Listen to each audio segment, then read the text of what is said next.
Alright, 30-second stream is starting soon screen, because we're in overtime right now. I guess I'm right on time for Monday Night Lights, but technically I'm starting early tonight. If you are one of the probably very few people that clicks on my stream live notification, thank you for being incredible. But also, Monday Night Lights is tonight. It just starts at 7 Central, 8 Eastern tonight. Because we only got 3 show matches going on, and my camera is very crooked.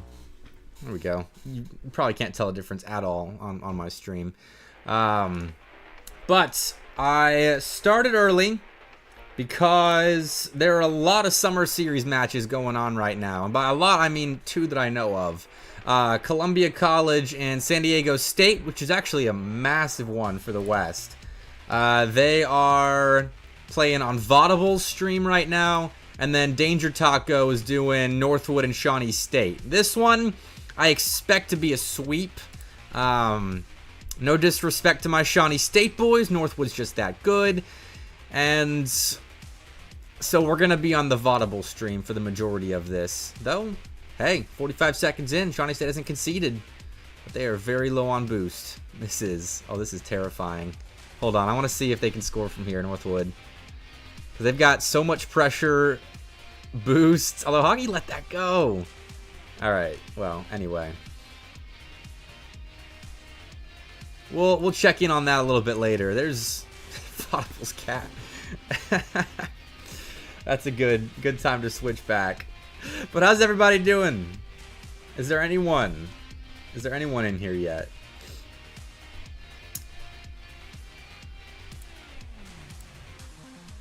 Let me see if I can get the I'm gonna turn the sound up.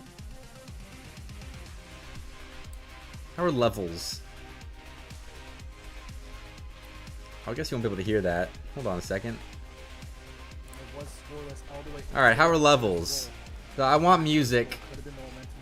But I also want casters. So this SDSU team is very perplexing to me. I don't know what to make of them just yet. Because on paper, I think I rate them fairly highly. And in the colleague poll that came out today, I rate them fairly highly. Although I think I might rate West a bit more than everybody else. At least like the top side of West. Like if they keep it close with Columbia here, I feel justified. And I'll probably go over where did I rank them? Hold on a second.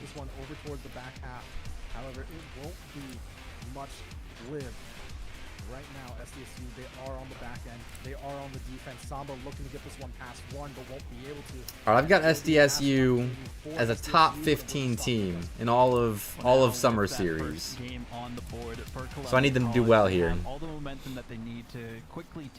feel like the cool thing about being an analyst and like voting on those colleague polls is I feel like I bet with my pride. And I'm losing right now. And they will capitalize every day of the week. And you said earlier, this series is so meaningful for both of these teams. SDSU, they don't want to stay in that negative record. All right, I'm gonna put out a tweet that I'm live. Kind of forgot to do that. I think more people come over from my tweets than they do my Twitch notifications. They've had great opportunities, but they haven't been clinical. They haven't been able to capitalize. And right there, again, another opportunity fell to the wayside. Now we got to see. Oh, that's a nice play. Plan is to get out there. Oh, that's a really nice play.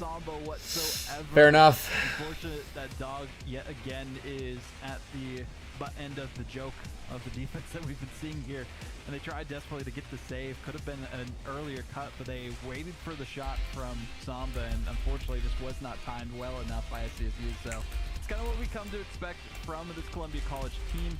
Now with Samba back on the main roster after his vacation, he's ready to showcase the skill of Columbia College and put all the doubt outside of people's minds, because a lot of people saying OC Esports might be the big number 2 here next to Maryville recently. OC Esports. Rankings and how they have been performing, but Columbia College, I mean, they're still such a synonymous name with the Western Conference that they know that they can still showcase their skill and get into that top 2. Yeah, teams like Boise, teams like Oklahoma Christian, teams like Columbia right here. A great opportunity from Cryptic. Pass down to Gusky. It's not going to go in their favor, but those teams, they all have synonymous names with CCA and CRL in general, Oklahoma Christian being one of the newest ones.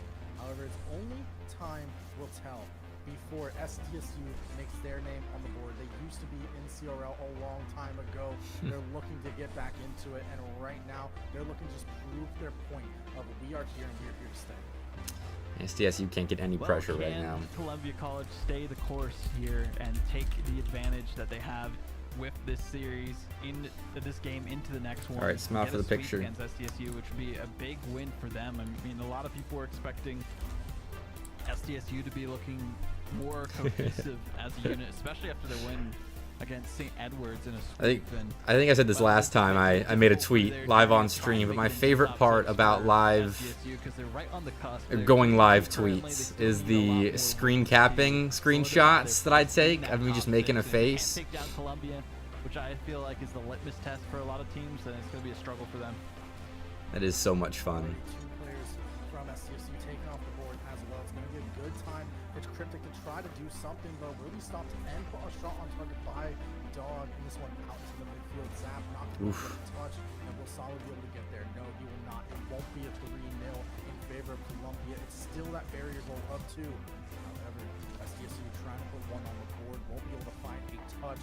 But this one backwards, can Zap get to it? What happened to A-Zap there? And with a minute left, SDSU are still looking there for their first goal of the series. Yeah, haven't gotten their goal yet, and that's the biggest litmus test for them, is that they need to at least get on the board somewhere against this squad. They don't want to be perfect swept by Columbia, because that does not bode well for the rest of their journey in league play. And That's a sorry litmus test if scoring is what SDSU is just trying to do.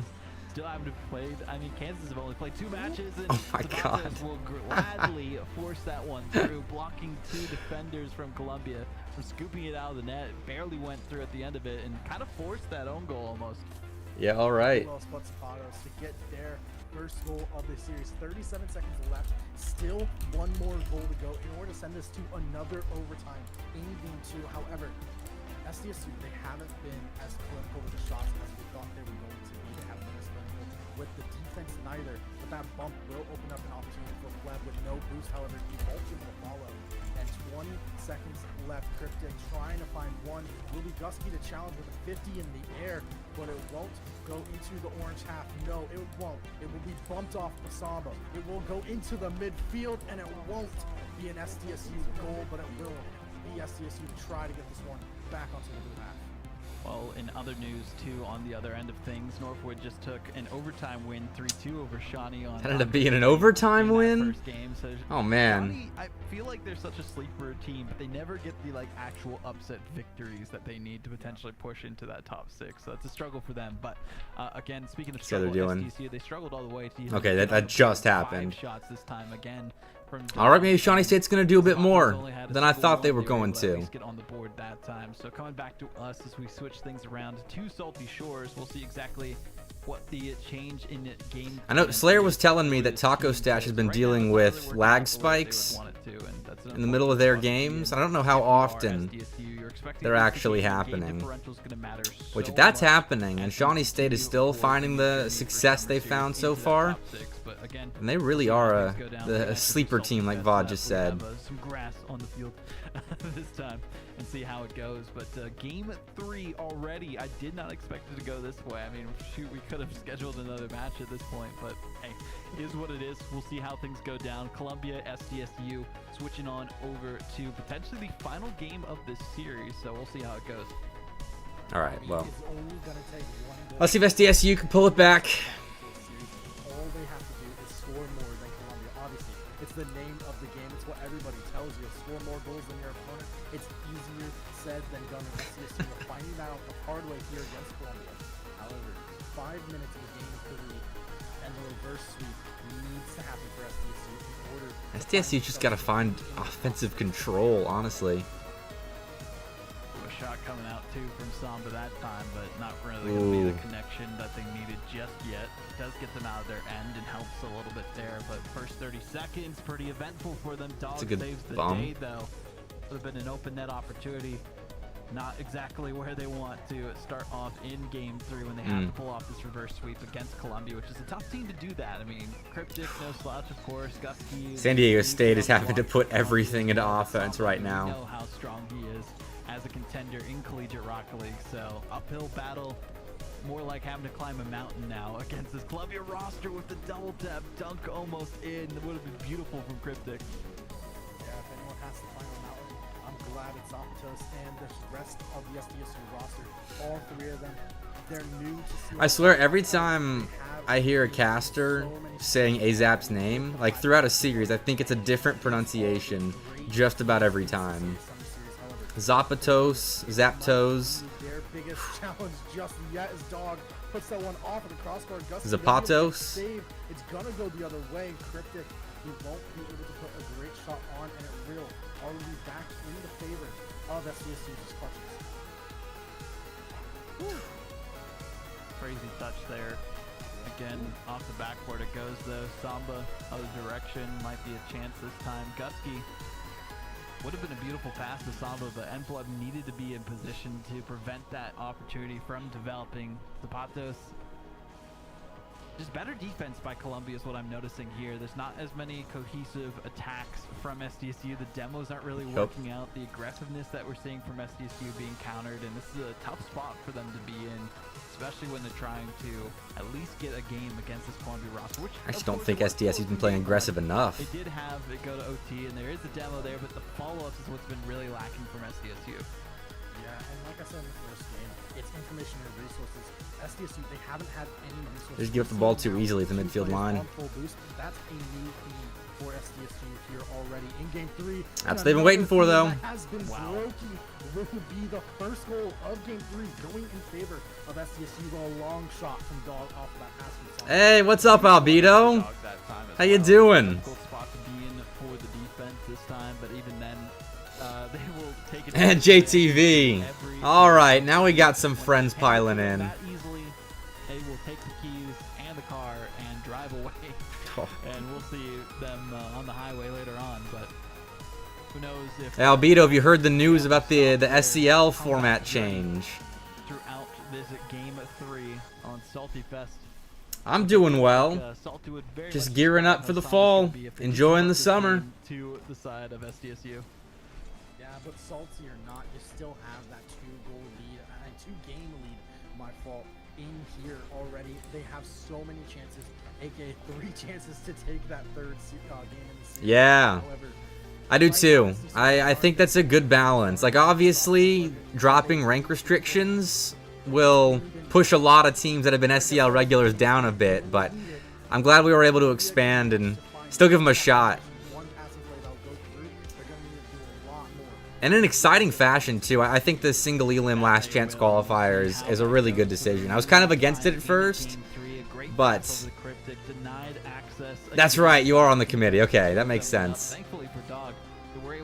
I was against the single elim last chance qualifier at first, but I think that'll be really good for entertainment purposes.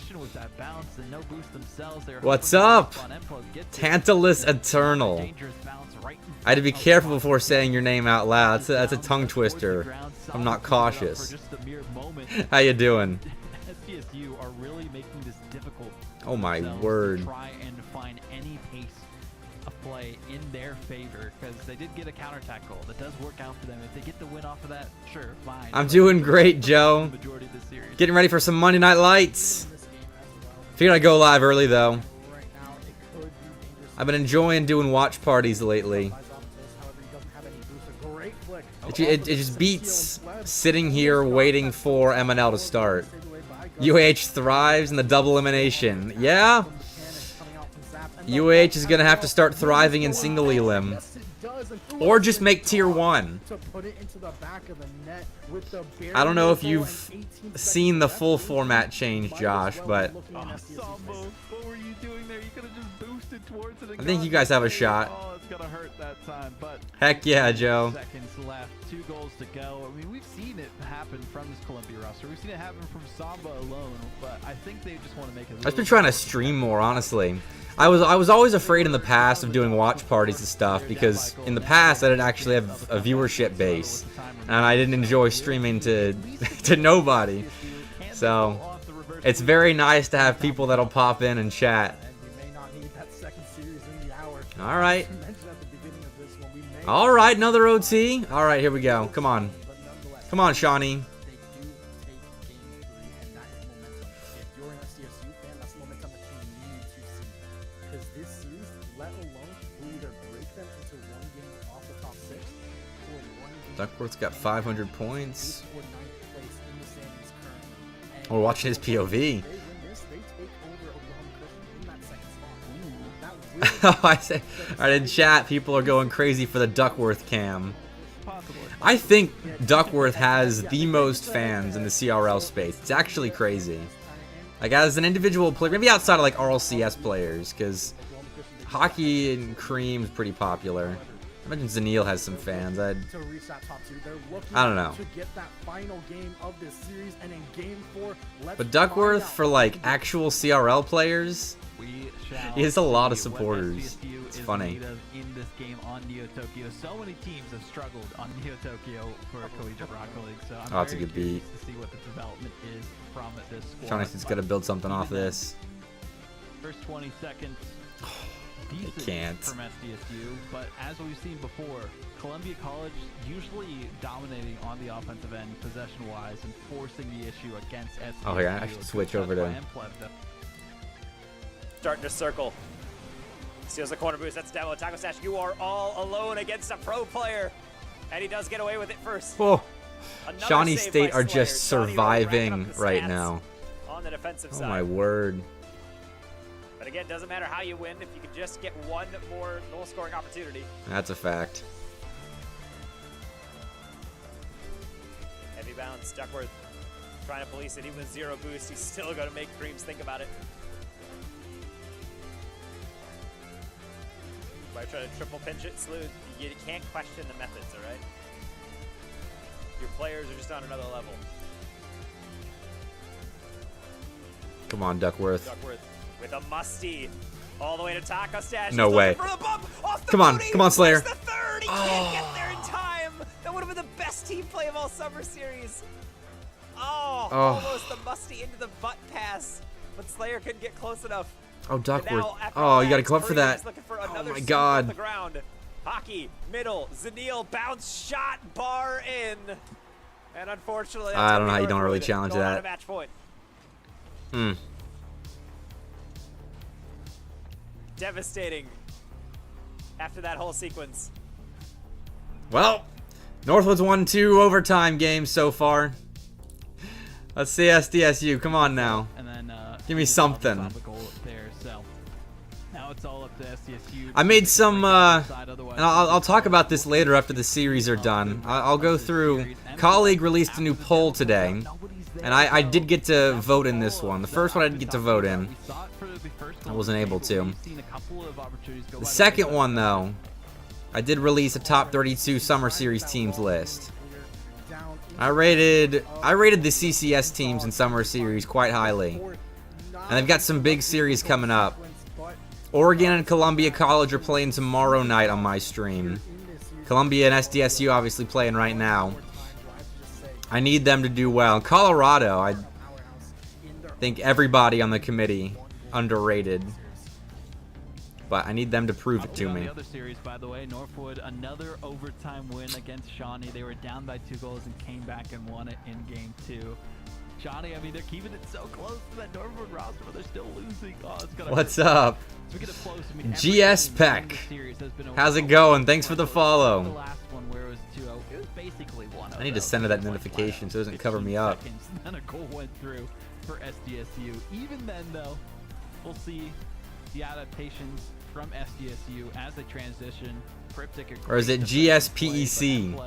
Wasn't in a better position. Didn't really have much boost to work with though to keep it on the blue half, and this has been a struggle for SDSU. G-Spec. Biding their time, trying to wait Right for on. a moment to strike, and really been struggling on boost because it's being stolen every single time in the midfield in their end. Oh, of that's the a good field pass. on Columbia College, and Dog with nothing off the backboard here. Can't even get a connection, and there's going to be an easy Oh, goal that's- for Samba, who needed that finish, and Gusky will get it at the end of the That's day. devastating. Could have easily been saved if there was boost in the tank. for AZAP anyone, didn't but have nobody boost. had anything.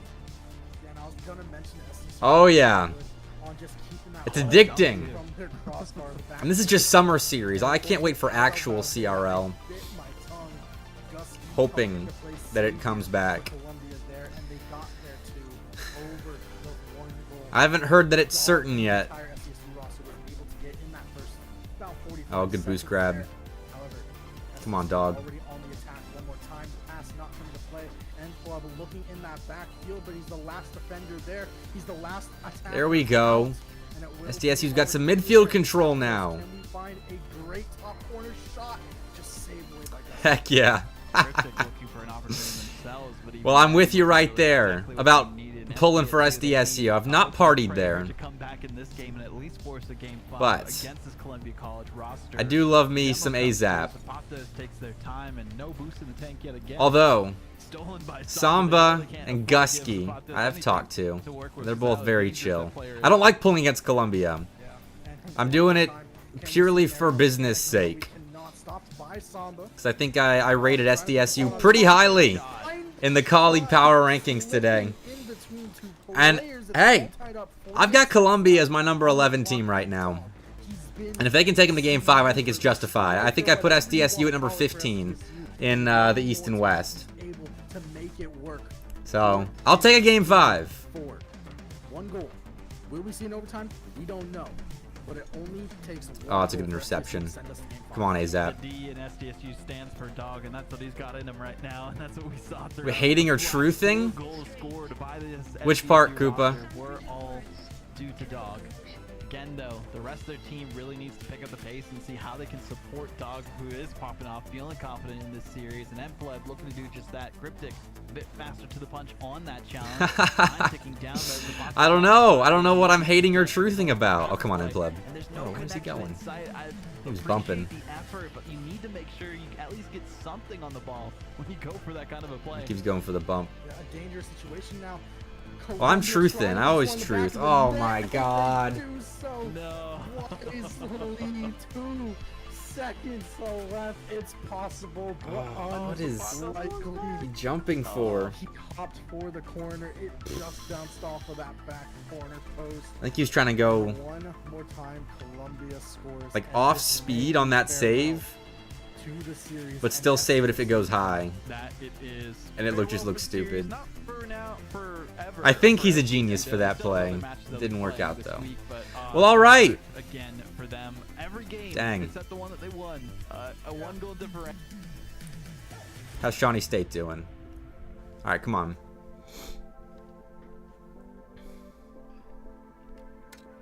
Two overtime losses for Shawnee State so far. And game 3 is a 1-goal game in the final 60 seconds. They have to take one. This feels so good. Oh, it's a double.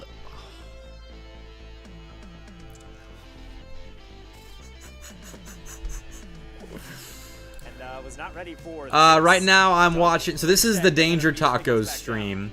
I think he's just casting Northwood and Shawnee State. And then Vaudable has a whole slate tonight.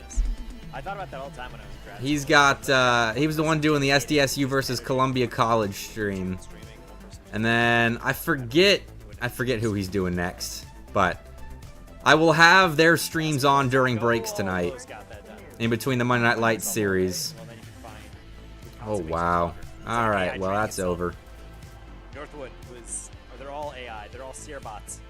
Seer They read each other's bots. mind. Creams doubling it flawlessly into hockey. So straight. Wow.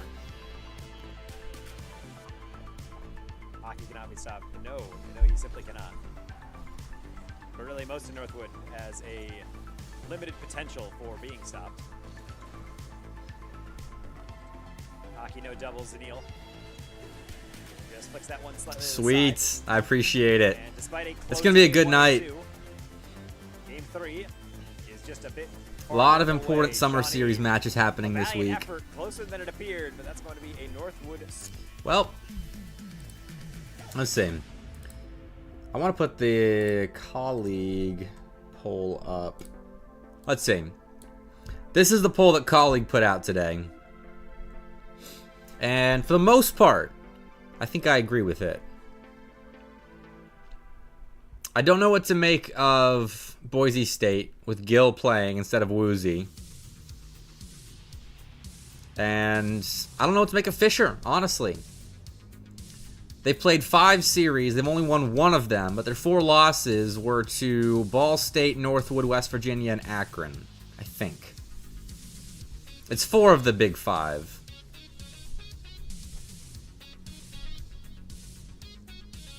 And then Colorado, all the way down here, is... I don't think I agree with that. But I need them to prove it. SDSU at 20.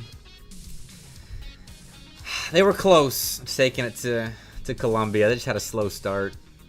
And that's their problem. They aren't always operating at the highest level.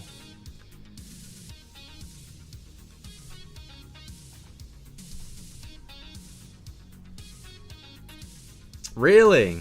Who's your boy?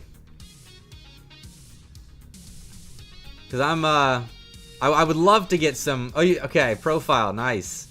I would love to get more Oregon State on stream, but I think Dronis... I don't know if Dronis streams their matches, or if he just manages the team. I know he's out. He's out traveling. But Oregon State's one of those teams that I'm 50-50 on whether they can get it going for CRL in the fall. Because the West is kind of open. Like, the bottom half of West is wide open. That's going to be a fun qualifier to follow.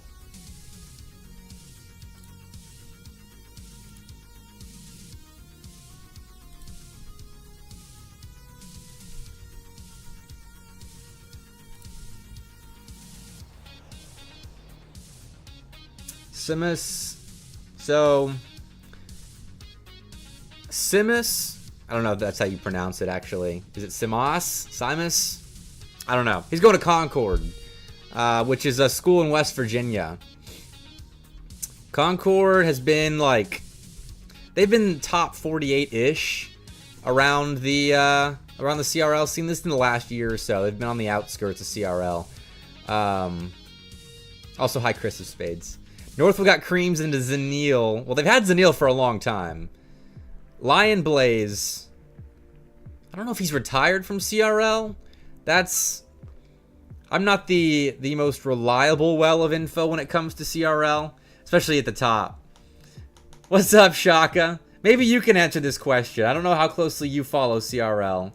Is Lion Blaze still playing? Like, I know he's not playing for Northwood this semester. Has he actually retired from... Okay, he graduated. There you go. I couldn't remember if he had graduated or was, like, taking semesters off to compete in CRL or what. I don't know how old he is. But old enough to graduate, apparently. But yeah, Creams is the new addition. Zanil's been there for a hot minute. But Northwood's still on top so far. I had Ball State as my number 1. I think, in my eyes, if you beat the number 1 team as, like, a top X team, I think you deserve the number 1 spot. But that's just me. We had a whole debate about that on the College Carball stream on Friday. Because I think I was the only person to put Ball State as number 1 right now on the show. It was Bass, Taco, and Seb. I was the only one to have Ball State. Now, Buddy's at Maryville. He transferred. Although I think he's getting a postgraduate degree at the moment. So, technically, yes. Yeah, Buddy's heading the charge at Maryville.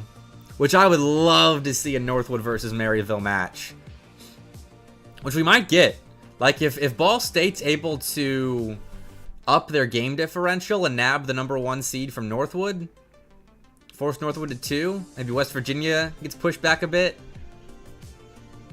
that we could have a Maryville versus Northwood match in Nationals. That would be hype. So hype.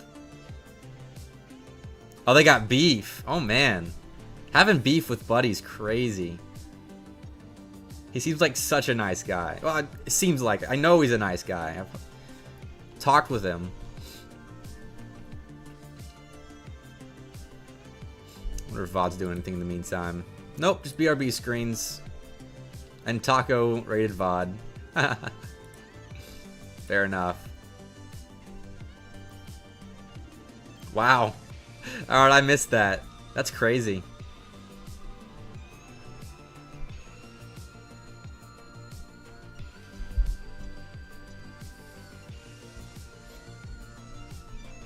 How you feeling about tonight, Shaka? Because Montevallo's been playing pretty well recently. They took Mount Aloysius to Game 7. That was 2 weeks ago? No, a month ago. I'm losing track of all the Monday Night Lights. I'm excited for tonight. It's kind of crazy. Here, I wonder if I can put the schedule up.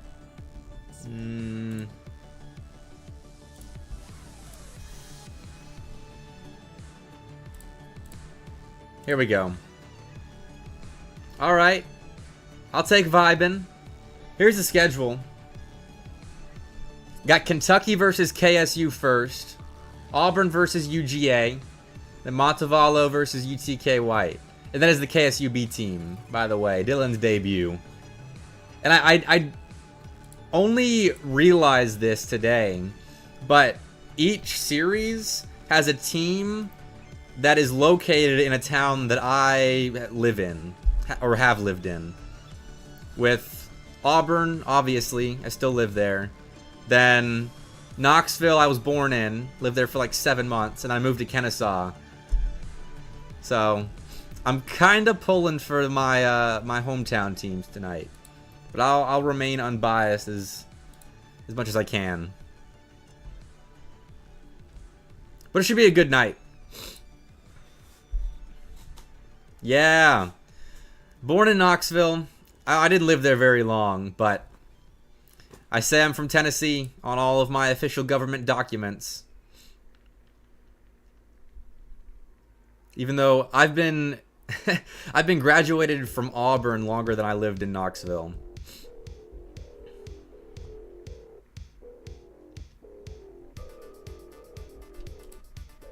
All right. I'm going to put my personal power rankings up on stream real fast for the Summer Series teams. See where it's gone awry so far.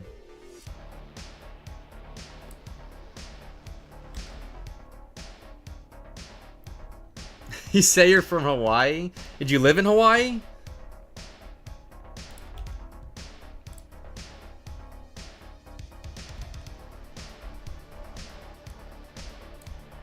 Alright, here. For 8 years. Hey, fair enough. I mean, if I sometimes say I'm like from Kennesaw because I've lived there. That makes sense, actually. The Shaka living in Hawaii. All right, here are my personal power rankings, and I feel like this might be too high now. They look shaky against Columbia. Should probably have them around 18, maybe. And Oregon, I'm really betting on. Oregon and Colorado. I need them to have a great week. Because I bet on them. I back them on the College Carball channel. I need Oregon to beat Columbia tomorrow. But Columbia's right there. I think that's a fair pick. You're wishing on Colorado's downfall? Why? Because of CCS? I need to go back and watch that series, honestly. I never got to catch it. That's when I was out of the country. I was so sad. I was out of the country for the CCS playoff weekend. That would have been so much fun. Bracey's just annoying. Alright, fair enough.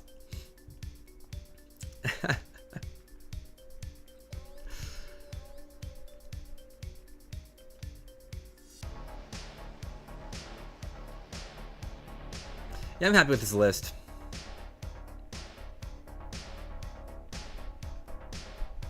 I need more results. What is... Let's see.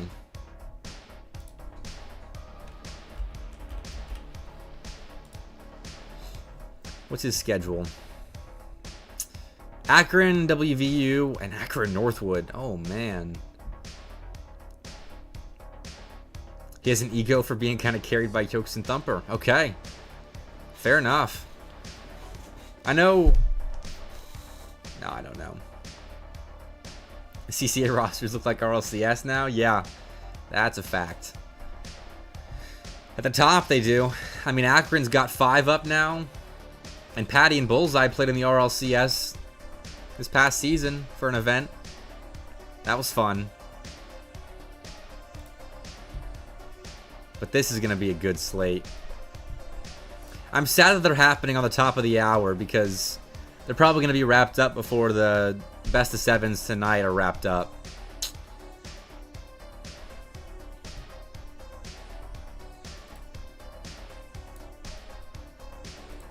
Let's see if it's been updated. Ole Miss just play a series?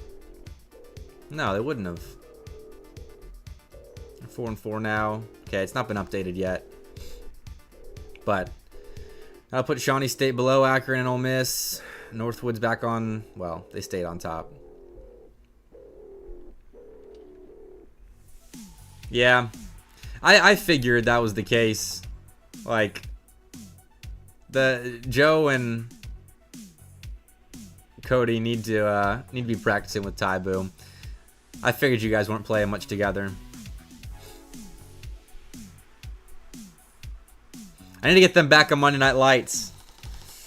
I tried to this past week, but I know they've been out of town and taking breaks.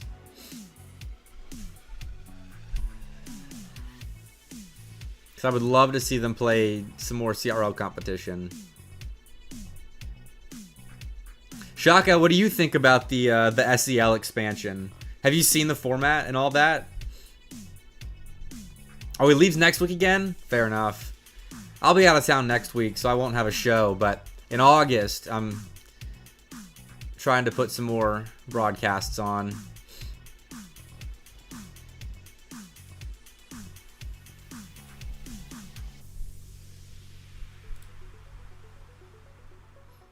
So SDSU's 3-3 now. Still staying 7th. Columbia 7-3.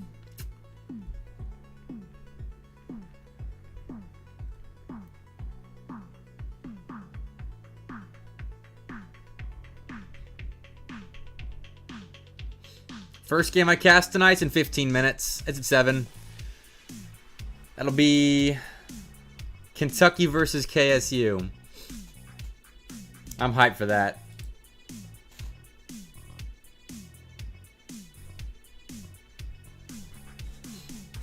Yeah. I mean, I guess at tier 2, like, most of those teams weren't going to have a chance at LAN. And so, I mean, a single Elim last chance qualifier, I think there's still a chance there. Like, a team can have a bad day. Which I think is what the motivation is for tier 2. I don't know. It's going to be an interesting season. Yeah, promo and relegation, I'm very against that. In collegiate, because stuff changes so much, I just don't think it's a good system for collegiate. That's kind of what the qualifiers are for, I guess. It's like, for the spring... I actually don't know if the top 8 in fall and tier 1 are going to keep their spots or what. I don't remember. But yeah, we were toying with it. It's just we're trying to strike a balance between getting good, like increasing the competition ceiling and eyes on the league, and keeping all the SEL teams that have been in the SEL forever still competitive. We'll see how it goes. It'll be interesting. It'll be really interesting.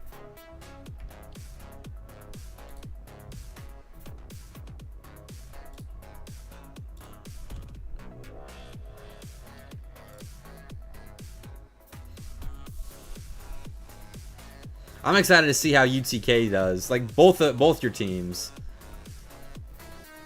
Yeah. Tier 1's going to be tough to break into. Like, I think you guys will be probably close to a top tier 2 team. Because I'm expecting teams like Bruton Parker to come back, obviously. I want to get KSU. And then Radford, George Mason, maybe Concord. Like, I'm trying to help the SEL become like a legit regional league. Like, feeder into the CRL type of league. Ole Miss was hinting at joining? I hope so. I haven't talked to Lunar about it. But I will. I would love it if Ole Miss was there. Ole Miss and Mizzou, like both. Because the more SEC teams we have in the SEL, I think the better. Because, I mean, the tweets when you guys beat Kentucky on LAN, that tweet we put out about UTK beating Kentucky got so much traction just because of all the mainstream Tennessee fans were like, yeah, we beat Kentucky again. And then when I hosted the Battle for Bama like last month, when Auburn Esports put out a tweet about beating Alabama, like all the mainstream Auburn fans were like, yeah, we beat Alabama in Rocket League. So all those rivalry tweets, and the CCS is a good example of this as well. Like, that's how collegiate Rocket League is going to get into the mainstream, I think, is by fostering like authentic traditional sports rivalries in Rocket League. And so if we have Ole Miss and Mizzou, that would be perfect. And because them playing against you guys, like old versus new SEL, you have that kind of narrative for the current SEL viewers. And then just SEL narratives.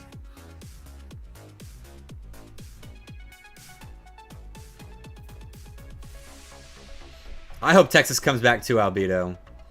I think I can convince Aviator. Because they used to play like a whole bunch in the SEL. They just took season 4 off. I don't know why. CCS out of conference play is going to save the league. Yeah, I agree. I wish CCS had more out of conference play, because it's just not enjoyable watching like you guys beat up on like Auburn and Albedo, no offense, like Oklahoma, UGA. It's just there's nothing there, because the end of the season is what is fun about CCS, and the conference rivalry matches that are actually close. Oh yeah, Texas A&M. I would love, because A&M, I didn't realize they were as good as they were, because they've never played in the SEL. Bruce gonna get everyone in the league wanted to schedule them. Chirp chirp, yeah, TJ. When you guys beat the UTK A team, I'll apologize for that statement. I think, is Wichita State gonna have 2 teams? Because they just played in the Great Lakes CRL tournament this past weekend, and Boone wasn't on the A team. It was Pickle Kappa and Busies.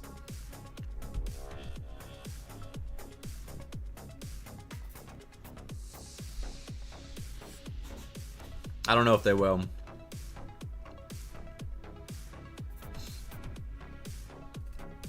But I would love... I'm trying to recruit as much as possible for the SEL this season.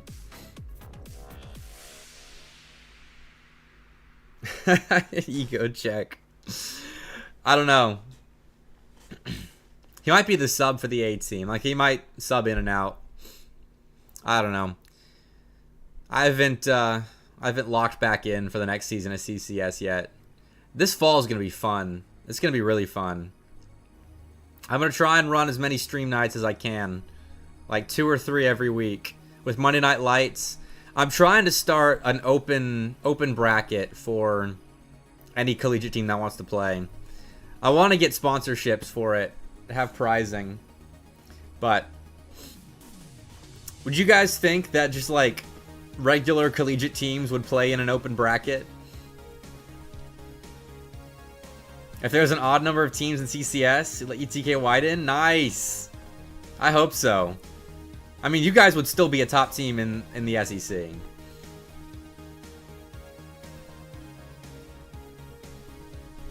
Because what? I mean, you beat Alabama in the Summer Series quals. I mean, I could still see you guys being in a semifinals in the SEC team. Because Ole Miss, I don't remember if Ole Miss is joining.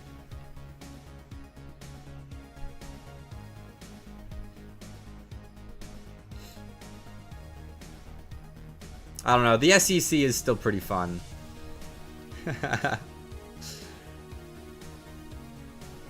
Oh, NDG. Okay, that's what you're saying. Yeah. Yeah, that... Because you guys retired FSU, didn't you? Wasn't that FSU's last match? Which is sad. I messaged Fries about playing tonight, actually. I wanted to set up a rematch with you guys and FSU. And I was like, yo, Fries, you still competing? And he's like, no, we've officially retired. And I told him that was the saddest thing he has ever said to me.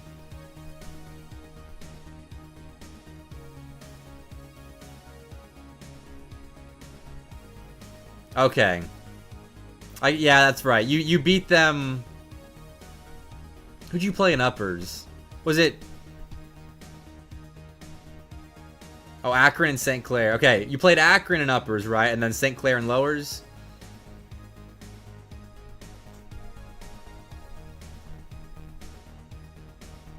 Okay. Hey, that's a solid run still.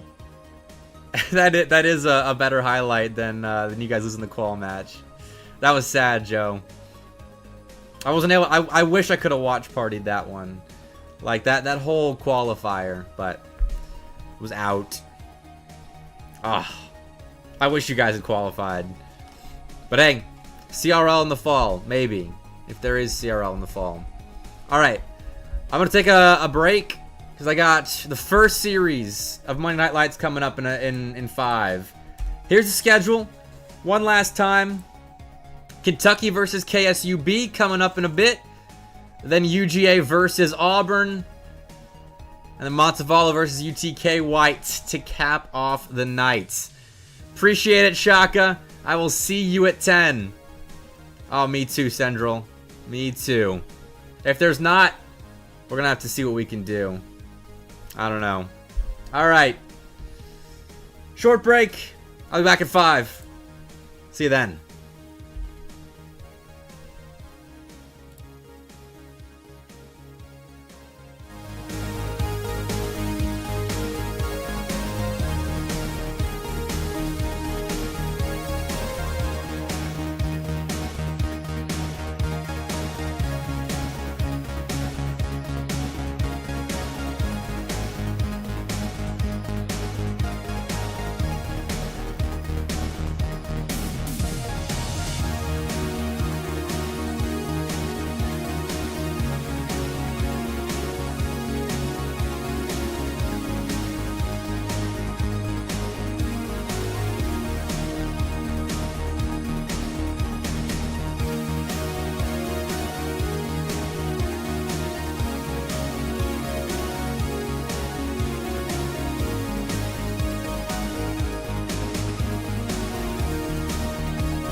All right, all right, all right. Welcome to Monday Night Lights. The official show starts now with Kentucky versus Kennesaw State B.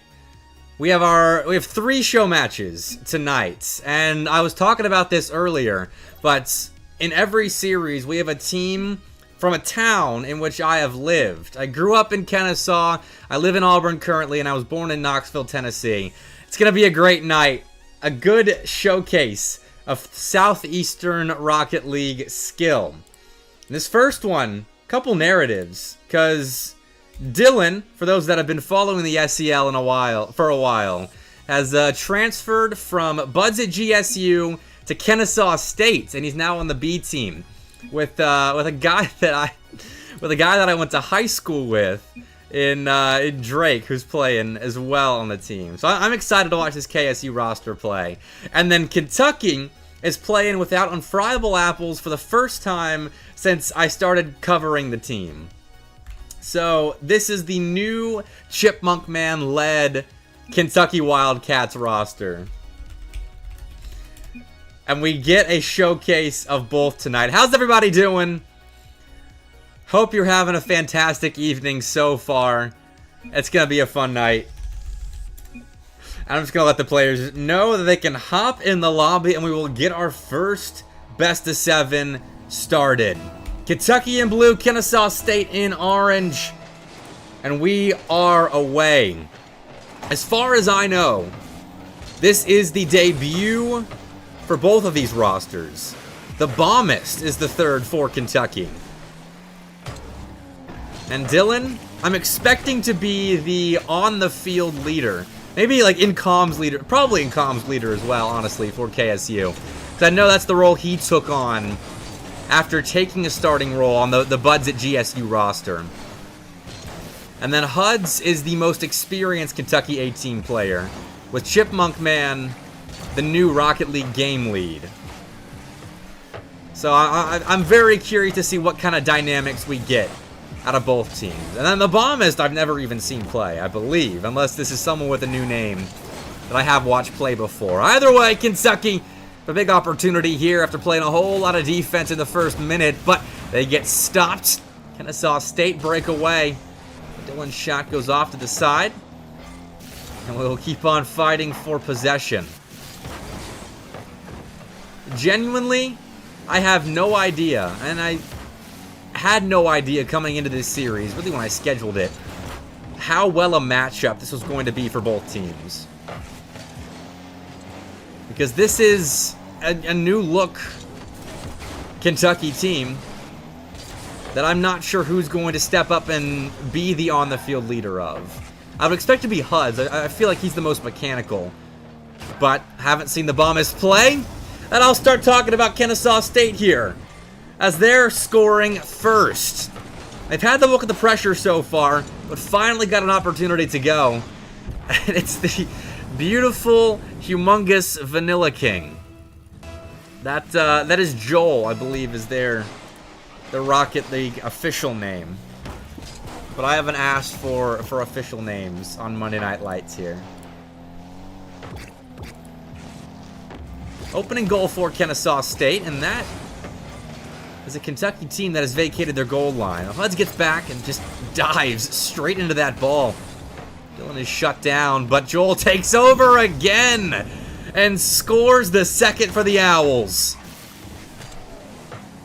Their debut of Dylan going very well at the moment, but it's Joel doing all the scoring. This is a best of 7 for those that may not be familiar with the Monday Night Lights format. And oh, do we have an Unfriable Apples sighting in chat? He hasn't said anything yet. But I was hoping he might tune in tonight. We're getting to the point in the SEL where we've had like long-standing veterans graduating. And so it's always gonna be like in traditional sports where you pan to the crowd and there's like old celebrities or like players of different sports in the crowd. Okay, don't think he's here? Man, someone's got to get him in here. Unless this keeps going the way it started. if Kennesaw State really takes over, then maybe we keep Apples out of the stream. Spare him from watching his team suffer against KSU. But they're doing well at the moment. They're setting up opportunities right now.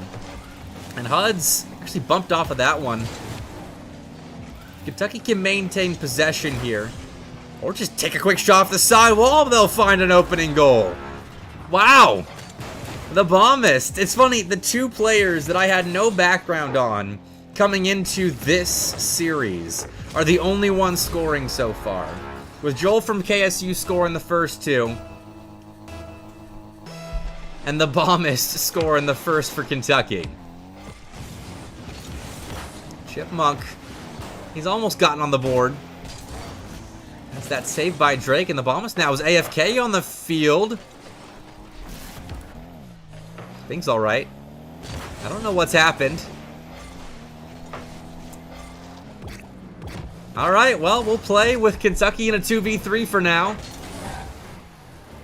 They're doing well. That's a nice connection on the defense, and Hutz can control the ball well.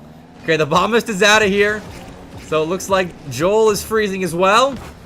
And Dylan carries over the rest of the defense to make it 3-1.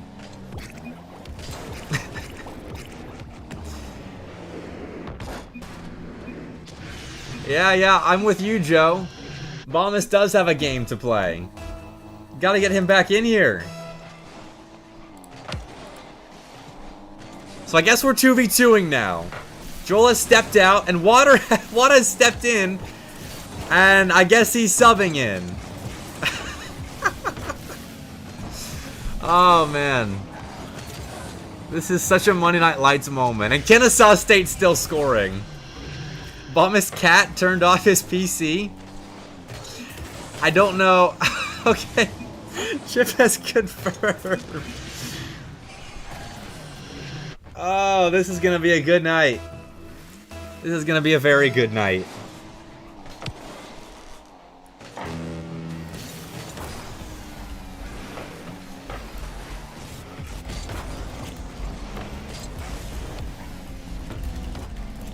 Alright, well, Kentucky's gonna get one back. Wada has stepped in. And Wada was who I was expecting to be the third tonight. That's a beautiful shot. Oh my god, Chip. I was saying HUDs might have to be the mechanical carry if there was one on Kentucky, but it's Chipmunk with a massive double to score for Kentucky. I was making sure things were good to go for the next series there.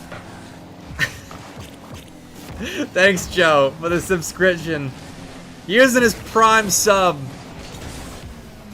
to support Monday Night Lights. Much love. Man. Chip's got a highlight reel play already. But Kentucky might not even win this game. Still need a comeback to happen here. And Chip's off the ceiling. My word. Has Ty taken Chip's controller? Oh, and they can't. Oh, no. Dude's looking mechy right now. But KSU's lead should be enough to win them game one. Man. I hope that continues here. What a game one. And this is only the first game of 3 best-of-7s tonight. Oh, yeah. It's going to be a good evening. And I'm in the I'm in the same boat with you, Joe.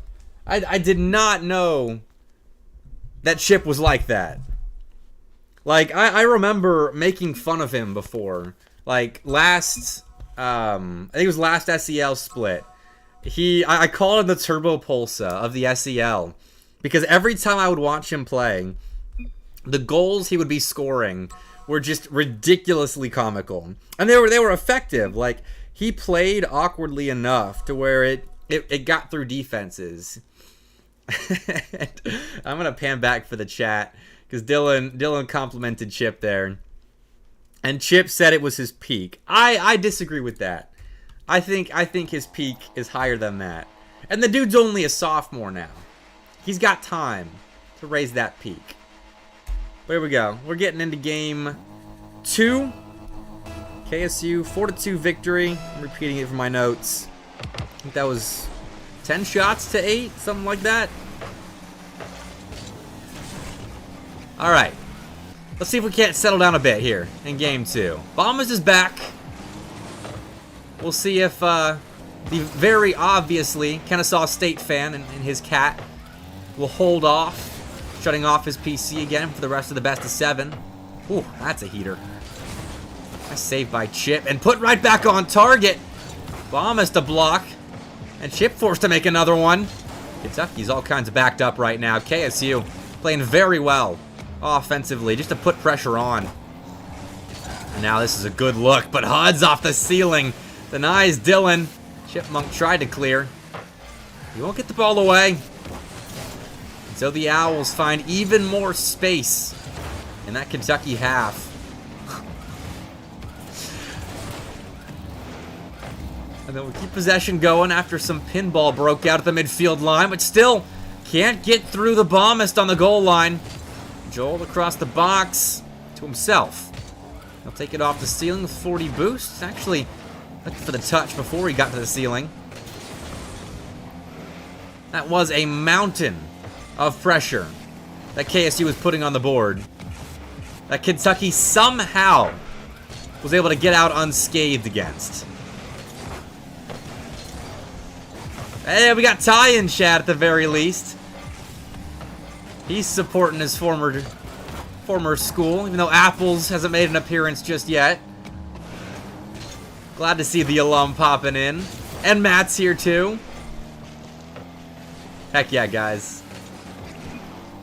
Might need an inspired speech, because Kentucky cannot escape from their own half. Until now. I don't think Chip was getting that on target, regardless of the backflip. Bombist can. Flip reset. Leaves it for Chip. It's no good. Finally, the Wildcats getting some offense on the board, but it is short-lived offense. They fall back for a moment. Kennesaw State had an opportunity to get something going, but Kentucky find themselves a transition back into offense. Huds pops the ball up. Bombist is there for a shot, makes it a flip reset play. And Huds' follow-up is unsuccessful. Good stop by KSU. They're the ones playing some solid defense in their back line.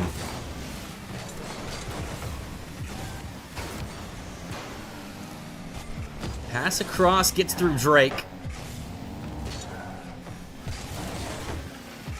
Hud still finds a chance to shoot from the infield. Takes the corner, though. He's just trying to get as many extra touches on the ball right now as he possibly can. And I feel like there are a lot of players on the pitch that are doing that sort of thing. Because Drake, I know, was very mechanical.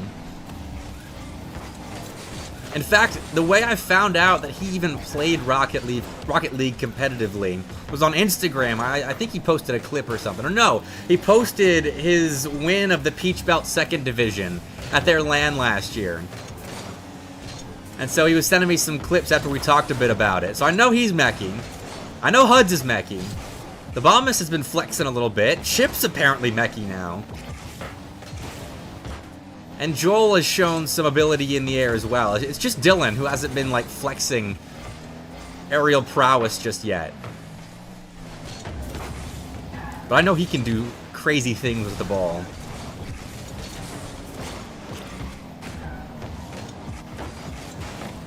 Chip through the corner is stopped by Joel on the back wall there. That gives Hud some room to work with. Gets past Dylan, lets it alone for the Bombist, but Joel on the goal line again finds a big save. My word. Both teams have taken turns just putting up unbelievable stands on their goal line. That probably should have been a goal. KSU missing out on that opportunity. I gotta check the stats right now. Kentucky has 6 shots. KSU's got 8. KSU have saved 5 of the 6 Kentucky opportunities to score. And Kentucky have scored 5 of the 8 KSU shots. And we're tied 0-0 now in the final 15 seconds. But Huds takes a late lead for Kentucky. Finally, somebody decided they wanted to score. Drake was just a hair late on that goal line challenge, and Huds made him pay. 1-0 Kentucky. And Ty, was that you stepping in and coaching the boys up? Or was that them just deciding they finally wanted to get on the board? Oh, okay. Like KSU was going to do something crazy here. They still might. Joel wins that ball to the sidewall. Dylan takes it to dirt. Keeps it alive. It's center. Dylan on 0 seconds just scored. KSU tie us up late. So much good defense was played by both sides throughout regulation. We were headed into an overtime, or we were headed into the final 20 seconds, looking at a 0-0 overtime. Kentucky tried to change that, and they were nearly successful. But KSU, on 0 seconds, got themselves in this position. They might get themselves out of it in overtime. But Dylan has played the ball all the way backwards and conceded a lot of space. I don't think he felt completely comfortable immediately playing that ball at the midfield line. And so this is KSU's punishment for it. Drake off the back wall, misses. Chip looking for the win. Finds a Drake on the goal line. That keeps KSU alive. Oh, that's right to Dylan. He pops the ball up. Who's there first? It's Huds. He's low on boost, though. And Kentucky's all kinds of spread out at the moment. If KSU acts fast, they could win it here. Bombist is dead. Drake cuts the ball around, but can't get through the near side defender.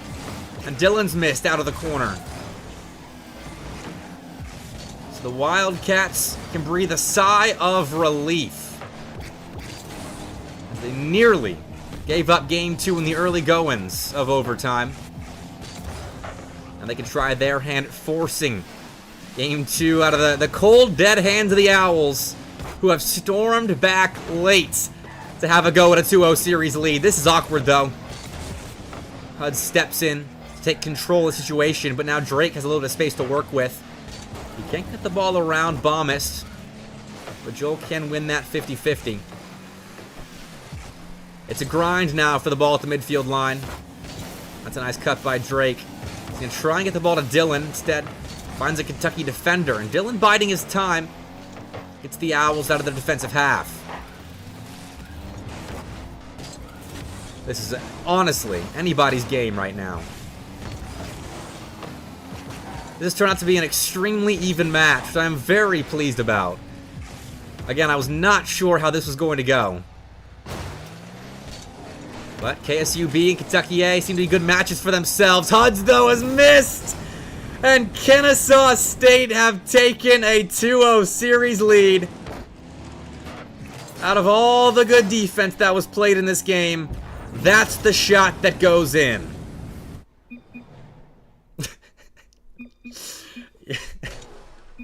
And Dylan summed that up fairly well. If you didn't read the in-game chat, I'm sorry. I'm not repeating that. Wow. A 2-1 win in overtime. 14 shots for Kennesaw State. Kentucky put 9 up. And now Coach Ty can hop in there and get his boys ready. Because Kentucky's got to make a comeback now. But they showed they can do it in that game. Their defense especially looked very impressive until like 0 seconds and maybe that Hud's miss in overtime. Outside of that, they were playing scramble defense very, very well. And I got you with the hydrate. Here you go.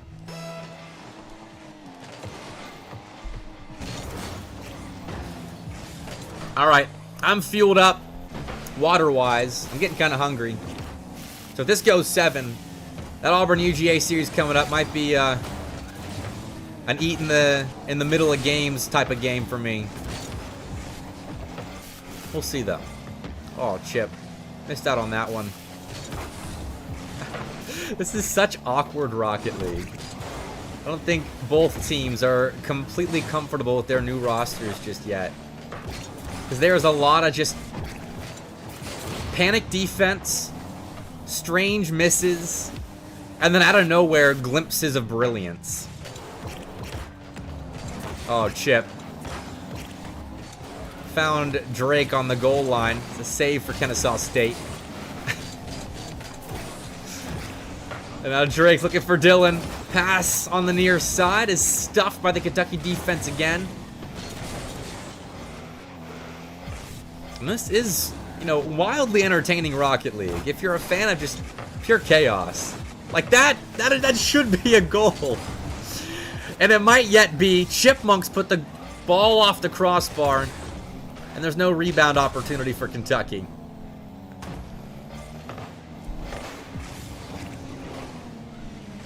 I'm not even going to try to analyze this series. I don't think there's any point. But I do love the passing plays out of Kennesaw State. That one was a little bit weird. I don't know if Drake was expecting an extra touch from Dylan off the ground double. But as far as I've seen, I think Kennesaw State enjoy themselves with a passing play here and there. Well, they can do it solo. I don't think Joel got the flip reset, but sets up Dylan to center the ball. He gets past two defenders. Drake off the back wall. Sets up Dylan. No! Sets up Joel, who's stuck around, and polishes off the opening goal of Game 3.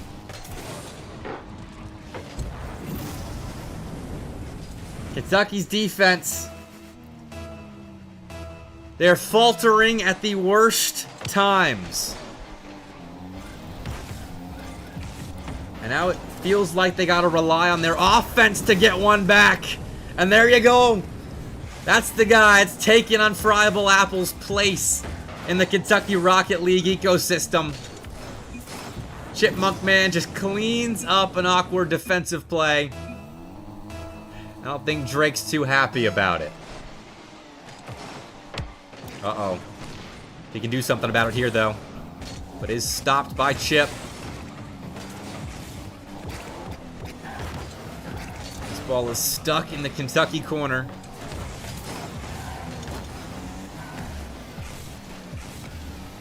And Drake's trying to get it out by way of a shot on target. He centered it at the very least.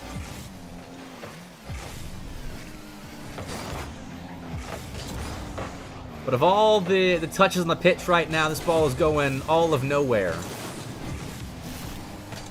Kennesaw State had to play it backwards. And so Kentucky set themselves up in offense. Huds. Another weird touch. That dude makes chaos happen on the Rocket League pitch. I don't know what Huds is doing half the time, but half of that half, it's working. That's a nice pass down. Huds dunks the defender. Races Dylan to the ball, but the newest member of the Kennesaw State Owls Rocket League program is successful. Finds Drake out to the side. Drake goes off the ceiling. Drops it back for Dylan. Oh, and another passing play is just narrowly thwarted by a little bit of inaccuracy. And Kentucky almost punished Kennesaw State for missing their chance there. They might yet. Chip, solo play. He goes low. But Dylan on the ground wins that 50-50. And sets up Joel for a clearance. The bombist has missed. And now needs to come up big on the goal line. Tough touch. The bombist times it well. And Huds will clear the zone for the Wildcats. Center ball. Chip's been beaten. That's on target. Kennesaw State again. Score in the final minute. This time, though, they're taking the lead.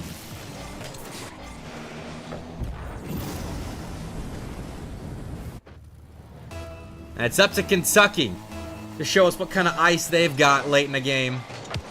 They've been there several times this game.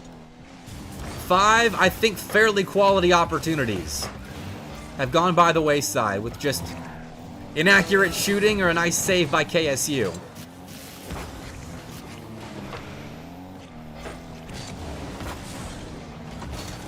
The bombist has space now. Didn't realize it. Well, didn't realize it fast enough. Chip still gets a chance to shoot on target, and Dylan stops him. That is a massive block. Huds, though, on the rebound. Gets us tied up again. Are you kidding me? We got some ice in the veins of these players tonight. What a start. Hey, those boys in blue turned up. They're giving the people what they want. I'm not going to say they've given it just yet. Still got to take game 3, but keeping the ball up in regulation. Bombist will end up spiking it in the KSU corner.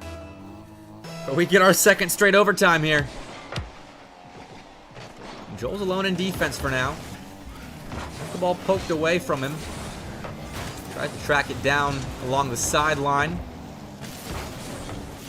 As though takes it away. Dylan steals it right back. Nice redirection. But it turns into nothing.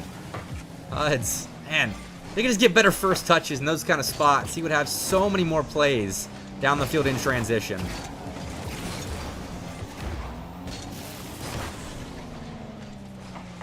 But it's just a simple clearance for Kentucky to build off of now. Chip takes the ball up. Sets up the Bombist. Just tries to plug a hole with the ball on the KSU backboard. King Doink. Really amounts to nothing. So many ideas on the field right now, just not amounting to anything. Whether that be because of good defense, or more likely than not, just mis-executions. Oh, it's a chance, though, that Drake shuts down. He needed a touch right there. And it might get KSU out of this game yet. Dylan out to the side, gives Bombist some agency and offense. And off the back wall. Thought made a bit of a mistake, but wasn't that egregious. Dylan across to Drake, looking for the win. And is denied by the Bombist again. Kentucky surviving with more goal line brilliance. They need this game win. I don't know if I foresee them reverse sweeping this best of 7. It's happened recently on Monday Night Lights, but either that means, if you're looking at the gambler's fallacy, that's our one win in a long time, so it's not happened again for a while. Or could mean it's happening more often, and that is going to have to be the case for Kentucky. As they go down 0-3. Great cleanup there by Joel. Chipmunk just got an extra touch on that ball. I don't think he wanted. Kept the momentum going backwards. And that was enough for KSU to clean up. We are going to need something special out of the Wildcats here going forward, because Kennesaw State, despite being put in some less than favorable late game situations, have found a way to win in overtime. Game 1, they started off hot, and they just kind of rode that early advantage into the sunset. But games 2 and 3, they have had to come back and step up at the end of regulation and then in overtime as well. And this KSU B team, hey, I hope they're competing in the SEL going forward. I would love to see them throughout a full season. Because this is just the beginning for this roster. Picked up Dylan, who transferred from the Buds at GSU Rocket League team over to KSU. Went from the city to the suburbs. And is looking good so far. But Huds, he's gone from Fennec to Octane. And we'll see if that car switch proves successful. As he locates the Bombist down the field. And the Bombist filling the shoes of Unfriable Apples, at least in this series. I don't know if he's a starter going forward. But that is a great play to start Kentucky off in Game 4.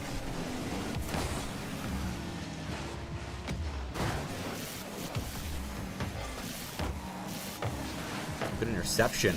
Chip sets up Huds. And alrighty then. 2-0 Kentucky. I don't know. What was this? The motivational speech tie that you've been saying you need to give them? Because Kentucky have come out of the gate swinging in Game 4.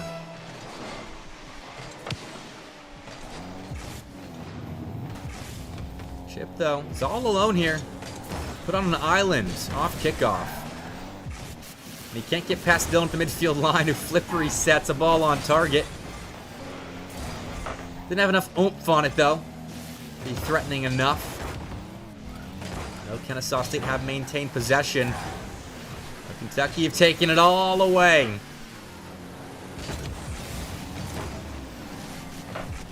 Kennesaw State, though, a little bit back. But the ball must have set up properly there on the back wall. It's Kennesaw State that have been pushed back upon. So we'll settle into game 4 here. That's a nice setup. Oh, and Dylan's there for the finish. Signed off on a beautiful play off the ceiling by Joel. Just that extra little touch to confuse Chipmunk there off the back wall. And Dylan tracked the play down nicely. It's simple, but it's effective there for KSU. That's a well-timed goal as well. I mean, you start off down 0-2, need something back soon, and, well, you get it, but at what cost off kickoff? That was just a miss by Dylan. And Huds was given an open net. Kentucky get their 2-goal lead back. And all right. We'll see what KSU can do in the way of coming back. They've shown throughout this series that their late game potential is up there. Doesn't seem like they're phased whatsoever by the ticking of a clock or by Hud's fake challenging. Dylan was covered right here, but he fields that pass from Drake and makes Hud's pay for the fake challenge. And this morning as well, I do want to say that Drake messaged me on Discord saying he was shaking the rust off of Rocket League with a great play. He sent me a clip with, I think it was him and Dylan playing twos. So I know they've been getting reps in together, though Dylan needs some more reps on open net hits, apparently. That was a bit rough.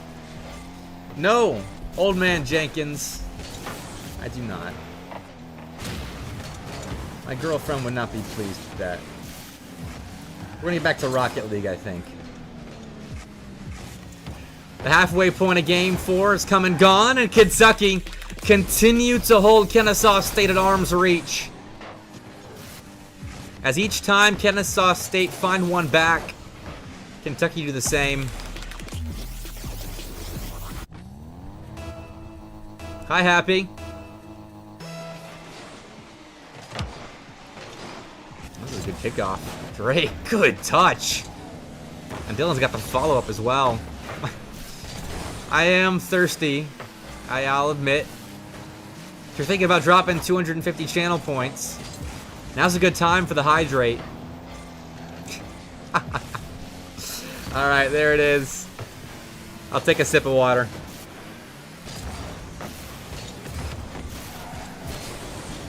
We got 3 best of 7s tonight, so I gotta stay hydrated. So I appreciate you looking out for me, Happy. You didn't hear the gulp? Alright. Give me a second. I'll be more emphatic with my drinks in the future.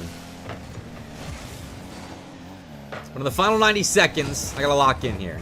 Because this is where the Owls do all their work. Starting now. Okay, we got 2 hydrates that I will redeem soon. And if Kentucky keeps in this direction, might not even have to, like, seriously cast the final minute or so. Because they've put themselves in a great position. I don't know where this offense was in the first couple of games. Because they've been held to 2 goals or less in all 3 games so far. But it feels like they're finally comfortable on the pitch. Okay. Maybe not there. That was a little awkward. Though they get back, and they maintain offensive control, so I guess that is a sign of comfort. Alright. I'm gonna stop reading chat. I'm gonna stop reading chat here soon. But here you go. Here are the 2 hydrates I've promised. Gulp. There you go. If I go for more of like a natural gulp on the drink, I'm going to end up choking on the water. And that's not worth 250 channel points being spent. There you go. If you can hear that over the Rocket League noises, those are your 2 hydrates. I'm not giving you any more. That was a free one that I gave you. Oh man. Kentucky's all over KSU in Game 4. It's unbelievable.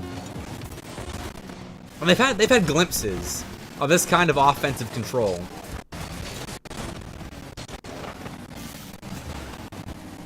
Except haven't been able to put it together for a full 5 minutes like they did here.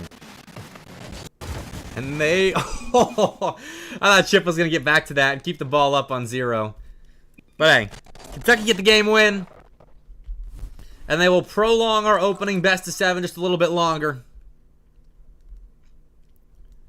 And Drake held to 0 shots there. Dylan putting up the bulk of the numbers for the Owls. But on the Kentucky side, they were all putting up numbers. A hat trick for Huds, shooting 50%. The Bombers shot 100%, 2 for 2. And Chip was dishing out assists. There's your recipe for success there for Kentucky. Have to find that same level of offensive control across the next few games, though, if they are going to force a Game 7.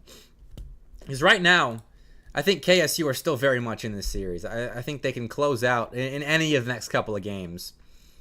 It's just a matter of if they can stop Kentucky's offense. Because if they can get themselves opportunities, their offense is fairly consistent. 2 shots here, or 2 goals here, 3 in the previous, 2 in the one before that, and then 4 in Game 1. KSU has been producing. But they got to stop UK right now. Although with how Kentucky's looked, I would not be surprised to see their offense recede in this game. Because both squads have had moments of inconsistency. Kentucky's got to do well here. But, here we go. Game 5. That's a nice pass. Chip finds the bombist. Tried to get it back to Chip. Instead, KSU finds a clear and a play off the back wall that Joel is there to finish up with. Clean team passing play. Joel out to Drake on the side wall. He waterfalls it down. And that is awkward enough.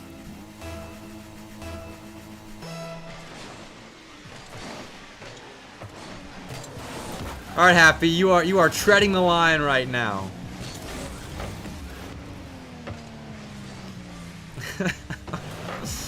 Oh man.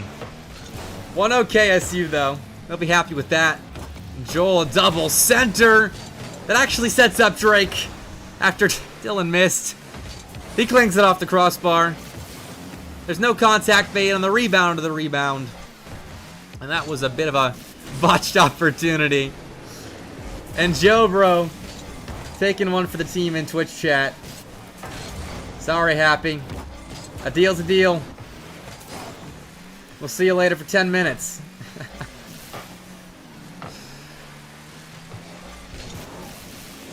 This is much better from KSU, though. They're finding pretty high-quality opportunities, and they'll finally cap off their second goal. They are taking it to Kentucky at the moment. And this is what I was talking about, with Kentucky suffering some inconsistent play so far. Because games 1 through 3, there were times like this, where they would play so well for about a span of 2 or 3 minutes, and then follow it up with another awkward 2 or 3 minutes after that, and give KSU opportunities in this best of 7. I mean, the Owls haven't been the most solid of teams we've ever seen at the collegiate landscape in this series, but they have done what they had to do to win. And honestly, the fact that these late game situations where they're down and they're needing to score late, those kind of situations where they're performing well, I think bodes well going forward. Because if you ignore the clock and you can play consistent-ish Rocket League or play your game of Rocket League, no matter what time is left on the clock, that's a nice attribute to have. That'll help you down the road. So far, playing well even in the early stages of Game 5. The ball is in Kentucky's court here. And Huds is the player behind it. I'll take a low 50-50 with Drake. And Chip in the corner is bested by Dylan handily. He will give KSU a clearance and a center ball. No one was there to finish off with a goal. Which, fair enough. It's a hot-handed pass out of the corner. That is a dangerous ball that Huds, I probably should have been punished for. But instead, Kennesaw State double commit. Joel and Dylan both go for that. And Huds, I'll give it to him. That's a nice finish off the sidewall. That's not easy to time. As he flipped off the sidewall into the lobbing pass. And put it down perfectly into the back of the net. So Kentucky, back from the brink here. Still need one more. Chips backwards, being dunked by Dylan. This could be dangerous as Huds is stagnant on the near side. But I don't think that would have made a difference here. Kennesaw State just played the ball around all three Wildcats perfectly. And Dylan glanced the ball off the crossbar. Soft little kiss to give Kennesaw State a 3-1 lead here. 100 seconds left here in Game 5. And now we got to see something special out of the Wildcats. Chip, shot on, but it's saved by Dylan. The bombist testing a low boost. Drake, and betting on his downfall. That's a gutsy move here. Playing the awkwardness of the defense. But the bombist, hey, I mean, as the front man, you've got a lot of support behind you. And that makes this manageable for Kentucky. Kennesaw State have to step up on defense, especially now as Chipmunk's taking a shot that's saved by Drake. Huds puts the rebound down out in front. But Joel makes a big stop on the goal line. The bombist taken out by Drake, but got the ball out. Though Joel has beaten Huds. No, not Chipmunk. He doubles off the sidewall. The shot on target. But Drake is right there on the near side. Less than 60 seconds to play now. Kentucky might be giving up an open net here. Drake pops the ball around, but Huds is back. Makes a stretching save on the goal line. And KSU have a big opportunity here to kill some time because Kentucky have nothing in the boost tank. Huds takes a neutral 50-50. But Kentucky can't find a way out. Bombist doesn't quite beat Joel right there. Drake dusts Huds on that challenge. But Chipmunk, man, a way out for the Wildcats. He's put the ball out in front. Is there a spike down? Huds can't deliver it. Thanks to Joel's crossbar defense. And that double commit could be dangerous for KSU, if not for Drake's clear. It's going to have to happen now on 0 seconds for Kentucky. If they are going to keep this series going. Chip down to the bombist, but stopped by Joel. Dylan now has some room in the corner, but he can't ground it himself. Instead, it's Joel that gets it away. And Kennesaw State that takes our opening series of Monday Night Lights 4-1. And I believe what is their debut with Dylan. They look pretty darn good. It's going to be a fun season for the KSU boys. And for Kentucky as well. They just have a little bit more work to do, I feel.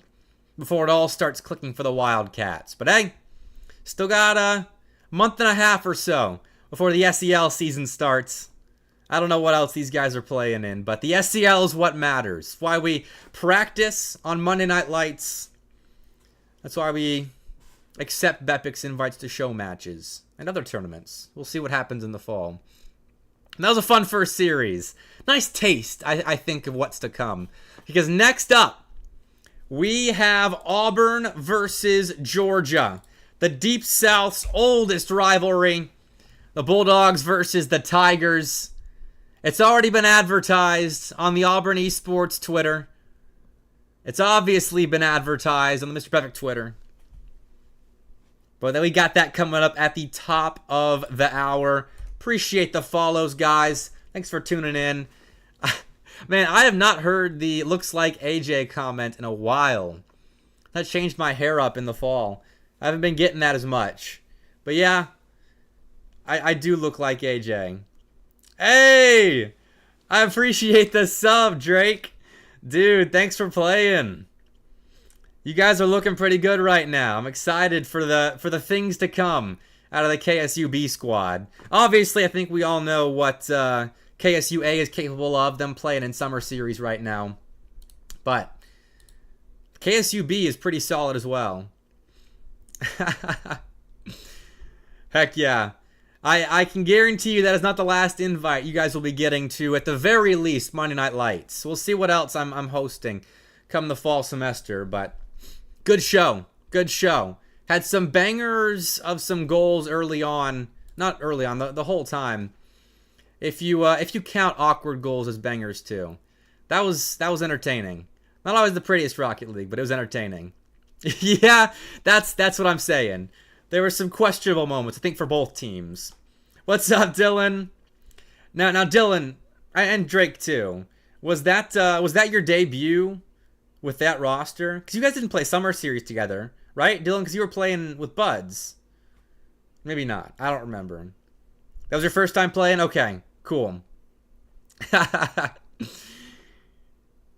Yeah, we'll gloss over the open net miss.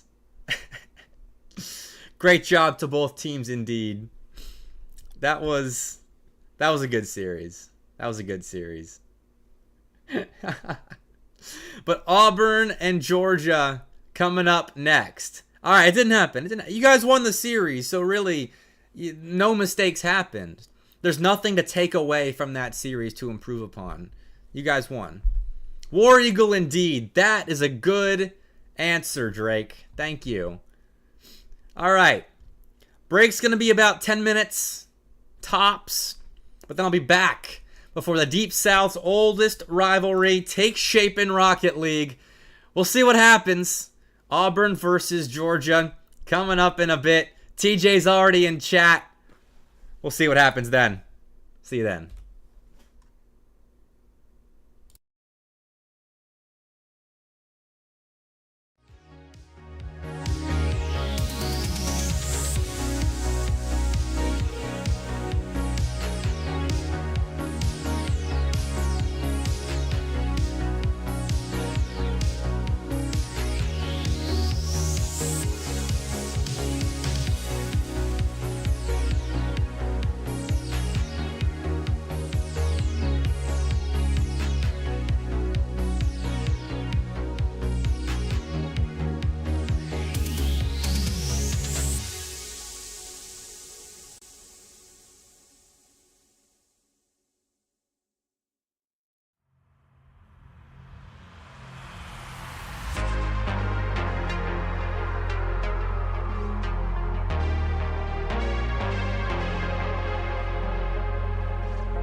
All right.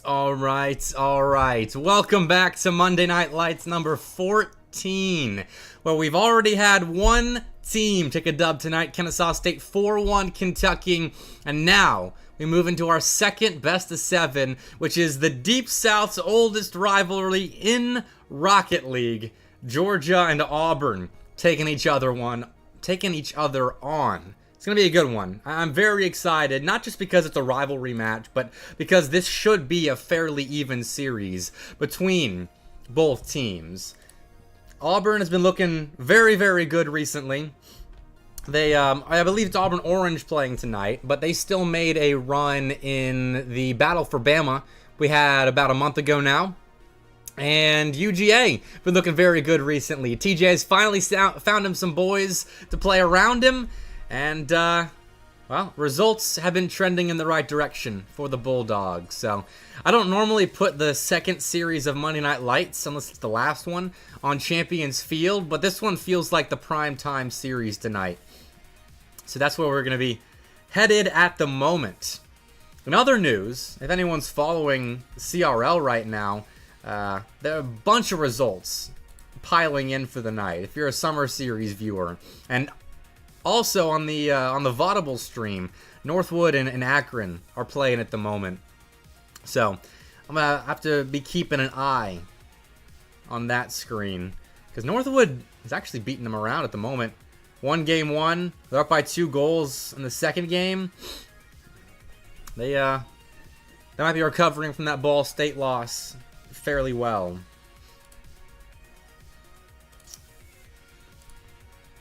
But it looks like everybody has joined the lobby.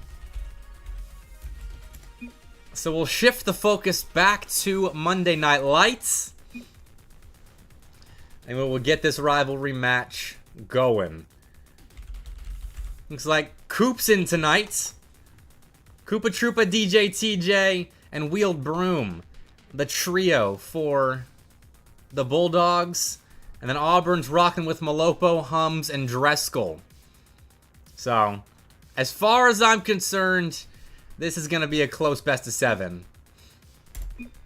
Alright, they said they're ready. I'm giving them the go-ahead. Let's get into this thing. Georgia versus Auburn. A rivalry historied across all mediums of competition, Rocket League included. These two schools have been going at it in the SEL since its inception. And here on Champions Field, it's Georgia with the opening bout of pressure. TJ, the guy behind the ball, setting anybody up. Koopa Troop is on target, forcing the Auburn defense to play awkward. And he ends up playing janitor at the end of the day. And Hums in Twitch chat saying, let's go. Having a snap back to play in Rocket League. I don't think Auburn's left their defensive half just yet. So, sluggish start for the Tigers. But Malopo's going to get a little bit of room back here. Off a kickoff. DJ TJ, good collection. And he is the guy that Auburn is going to have to deal with tonight.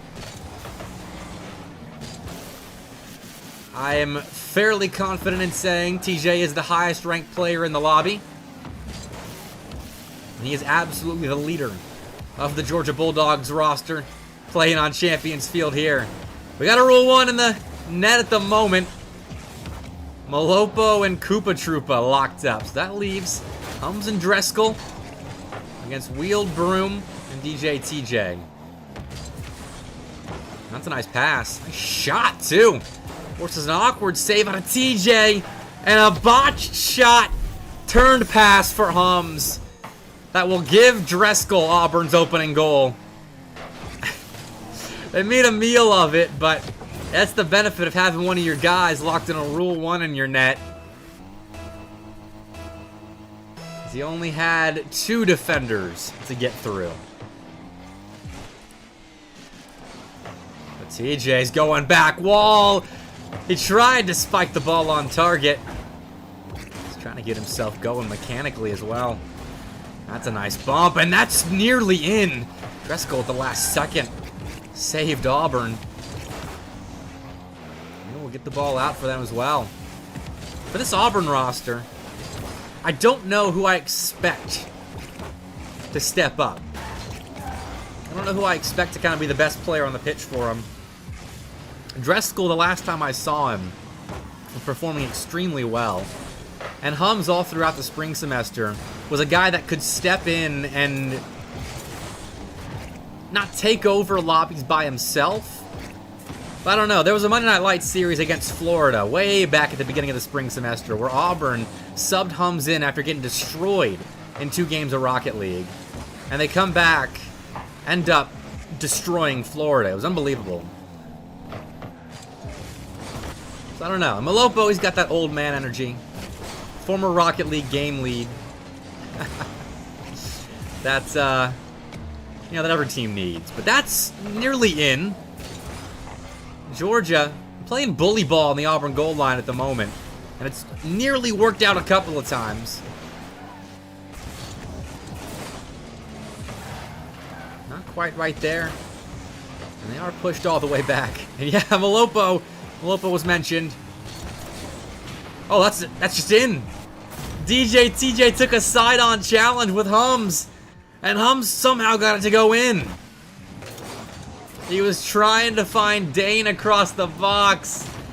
And TJ has great past himself. And that stings a bit if you're UGA. Taking that early lead. And now having completely lost it. But TJ can get it back himself. He goes low. He goes so low. It's 2-2 off the back of a phenomenal TJ solo effort. And that is a leader right there. You make a mistake, you don't fall off the horse. Oh wait, you do fall off the horse. You don't stay off the horse though. You got right back up on it. And Georgia is back level with Auburn again. Good winner by Hums, though. 50-50 at the midfield line. Nearly set up Auburn for possession. Might yet. TJ has other ideas. He finds Koopa Troopa down the field. He got that ball creatively back to his captain.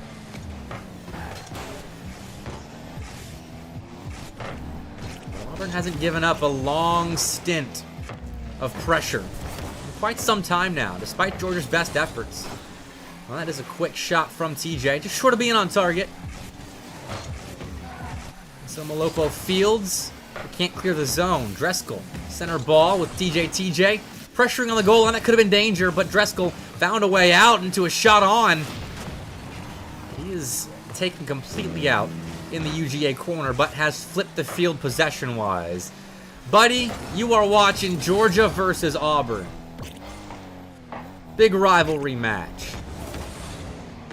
Except in Rocket League, where it's you know, it's less of a fierce rivalry, but still one that I think both these teams would like to take. Oh, that's scary. Wheeled Broom has no boost, so Malopo, a little slow there, enters the fray. The UGA had recovered. Driscoll, open net. Driscoll taking the lead for Auburn with 26 seconds left. Koopa Troopa couldn't clear the ball. TJ got caught out with nothing in the boost tank, and Wheeled Broom was all the way out to the side. Auburn, with a late push out in front, might take game 1. Koopa Troopa, though, has a full boost tank off the side wall. TJ's cleared some room. Wheeled Broom to shoot, but Driscoll to save. TJ puts that ball back center, but there's no one there to shoot. He interferes with the Auburn clear, but Malopo fuels up, demos, and gives Hums a chance to shoot on a somewhat exposed net. Ball's popped up, and it's going to be difficult for Georgia to salvage this situation. Malopo, soft lob, but UGA in an awkward spot here. Koopa Troopa given a chance to slam the ball down. TJ, if he had anything in the tank, I'm sure wanted to be going up for it. Still makes the most of the situation. Wheeled Broom was given a gift.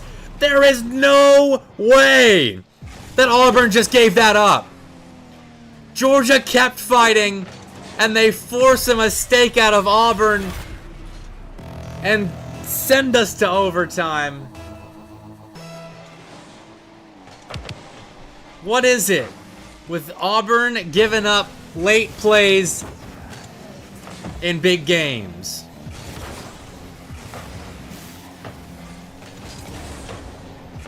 They will get the first significant possession of game 1 overtime. But TJ and company find a way out. Nice challenge by Wheeled Broom. Now gets back to it. It's sketchy at times for Auburn, but they haven't conceded an OT just yet. We're putting good pressure on, though. Demo will leave UGA empty-handed for the time being, and Driscoll look to take advantage. He is denied, though. Entry into the back of the UGA net, and Hums tries and fails to keep possession for the Tigers. Coop and Wheeled Broom have been beaten. TJ, though, can keep control in the air. He uses everything in his tank to find Coop for the winner. UGA steal game 1 from Auburn. They kept the ball up in unbelievable fashion on 0 seconds. Scored to force overtime. And then after a minute or so of play, take game 1 of our best of 7. Oh my word.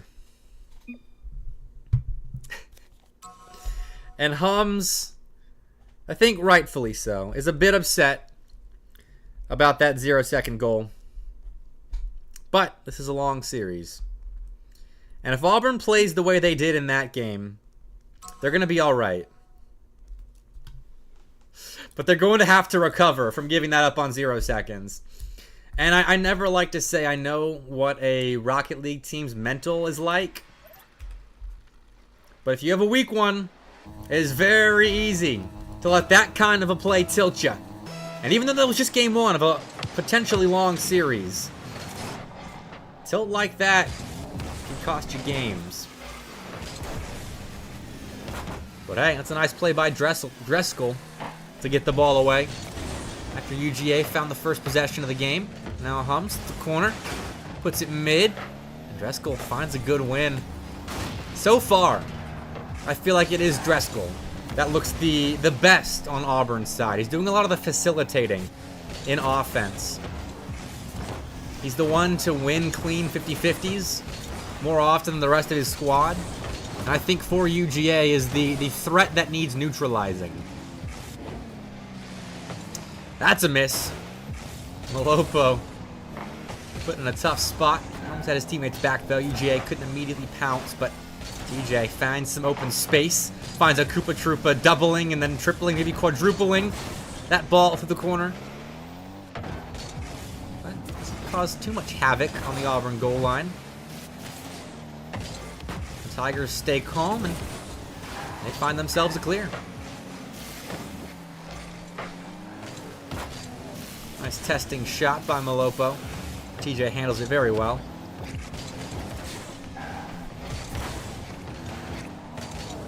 It's there by Wheeled Broom again. Forces TJ to be the guy on the goal line that comes up with a touch. Koopa Troopa, though, upfield, hunting heads. He found one, but it was a second that he needed to, I think, convert that play into a really quality goal-scoring opportunity. Now we'll try again down the sideline with the ball. Cuts it back in, finds Wheeled Broom, who bodies the defense. And I've met this guy in real life. I know. He's the type of fella to hit the gym aplenty. And right there, got it through everybody, Koopa Troopa included. He flexed his muscles on the Auburn defense. And will grant Georgia the opening goal here in Game 2.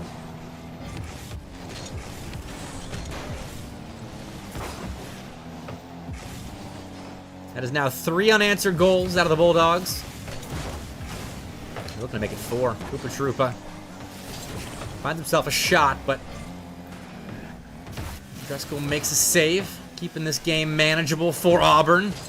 Wheeled Broom made a meal out of that one on the goal line, but recovered, goes off the ceiling. Musty's a shot top right, and Hums thwarts his attempts. Wheeled Broom's it, adding to his highlight reel.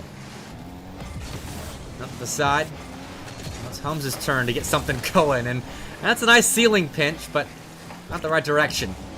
Goes lateral instead of towards the Georgia net. The Georgia know which direction to go. No Malopo. And he returned to sender button, allowing Hums to take a shot. Dreskel looked to set him up for a rebound opportunity, but 1-0 we will stay. What's up, Ryan? Yeah, I hear your boos. Whatever. 1v1 now. Malopo taking down DJ TJ. Oh, that was clean. Old man still got tricks. He just timed that flick perfectly. 1-1. And with 2 minutes to go, Auburn, they seem all right after tossing away their bid at a Game 1 victory. Hums very quickly off a kickoff. Almost got them back in the lead. It's a center ball. Minecraft Man putting it in. He scored both now for Auburn. 2 overcommitted here for Georgia. And Dreskel and Malopo made them pay. But this lead is not safe, which we now know following the late game theatrics in our first game of this set. Where's Dylan? Sarah, you're late. Dylan played earlier. He was able to beat Kentucky 4-1 with some help from Drake and Joel.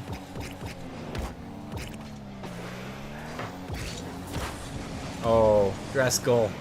Dreskel helped out by the post not once but twice.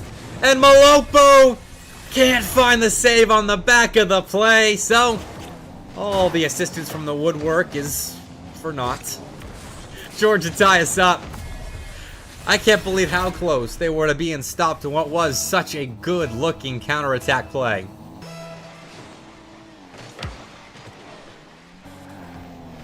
Now Wheeled Broom can take the lead.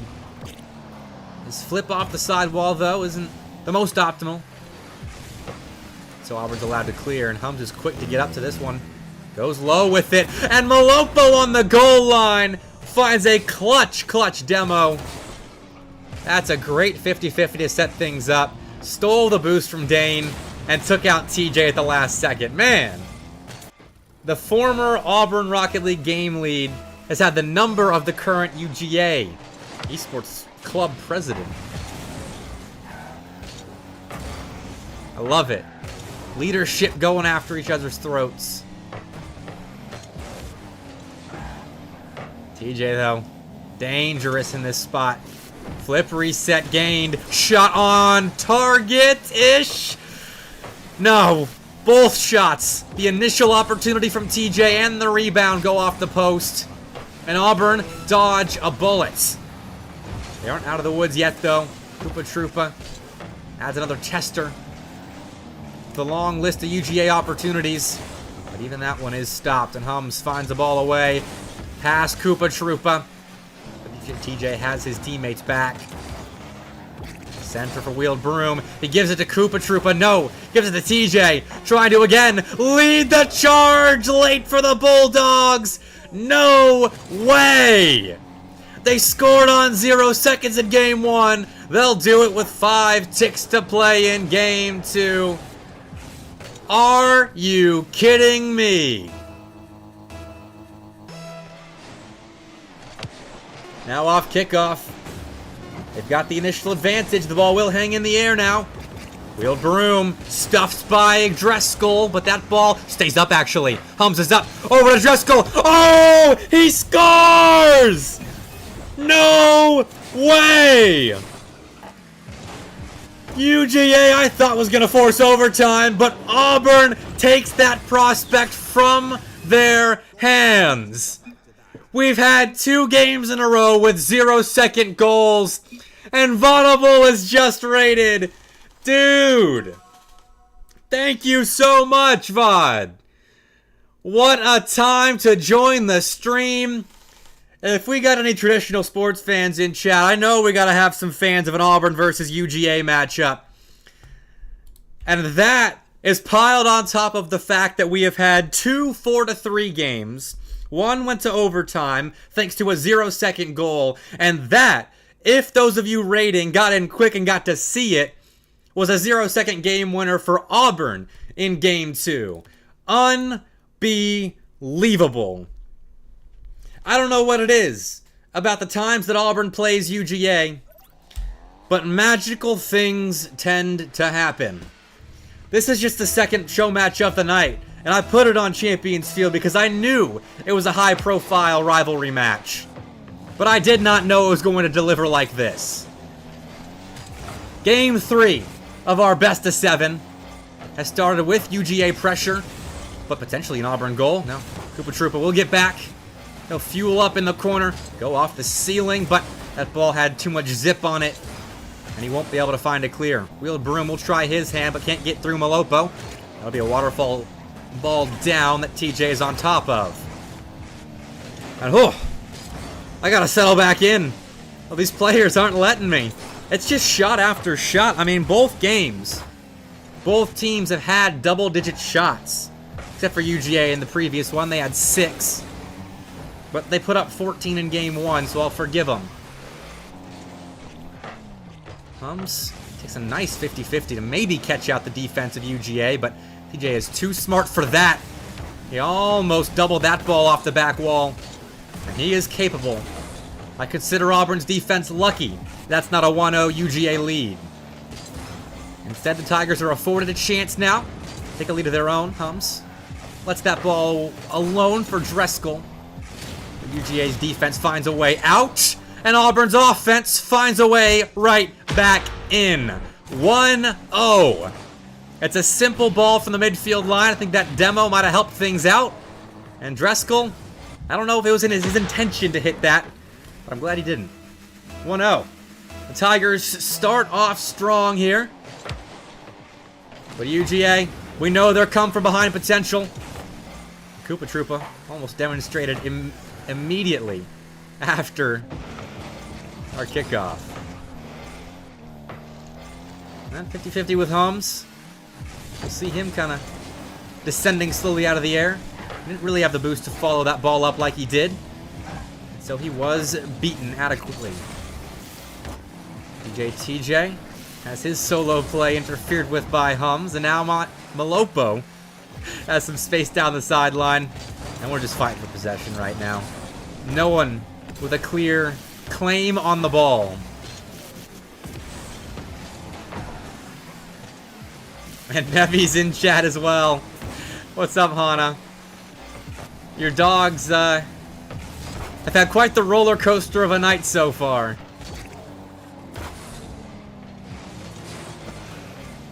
Right now, in a valley of the roller coaster, but we have seen them climb hills very, very quickly. And with the amount of pressure and presence they've got on the Auburn side of the pitch right now, I wouldn't be surprised to see them equalize soon. TJ, he's the guy. He knows about caster curses and caster blessings. The dude's a phenomenal caster as well as player. And he takes full advantage of that knowledge as I'm talking about how UGA might be able to get back in this one. Clean double. And Georgia's right back in Game 3. Auburn, it feels like they've been deflated just a little bit. They haven't had much space to work with in offense, and they have been backed the heck up in defense for the last little bit. Great couple of saves made there by their near side player. But if this continues on, I would not be surprised to see a second UGA goal very soon. But Auburn has found themselves a clear. Wheeled Broom, though, counters. That ball's got some heat on it going off the side wall. Holmes collects, but is bumped off the play, so Dreskel moves in and gives TJ a gift. I didn't realize it was his birthday. TJ, very happy with that one. It's something he's already gotten, but he can do with 2 of them. A double tap here with no one on the back wall to contest.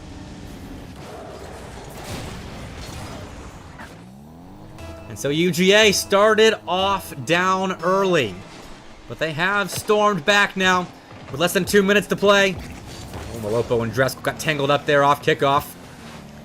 And that means Dane has some space now. He goes low to get the flip reset. Tried to take a pot shot on target. But he was stopped. And Dreskel denies TJ's rebound attempt. Auburn need to find themselves some substantial pressure. My word, I did not know that was a tongue twister going into it. But they need to find themselves some substantial pressure or just a quick hit in transition. Fair enough. What do I know? I stumbled on the point anyway. Auburn tie us up with a great 50 taken by Dreskel, and Hums was somehow ready for that.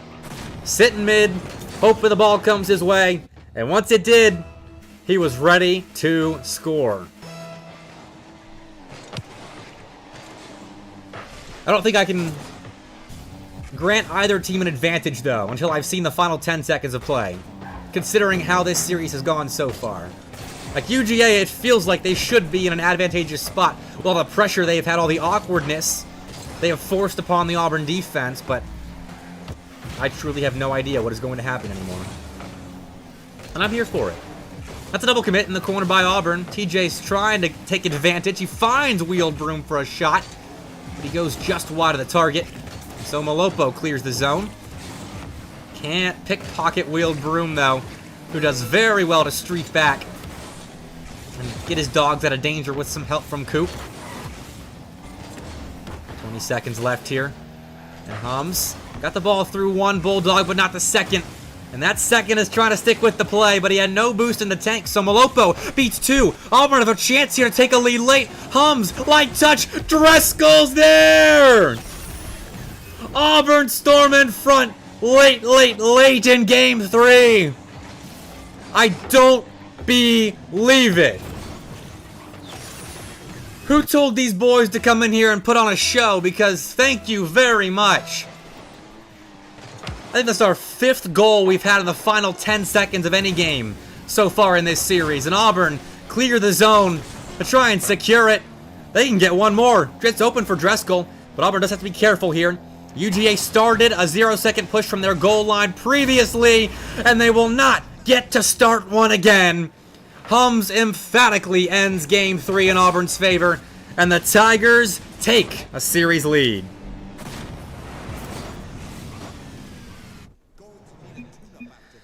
Okay. We have had 3 straight games now with 0-second goals, 2 of consequence. I think 5 or 6 goals that have happened in the final 10 seconds.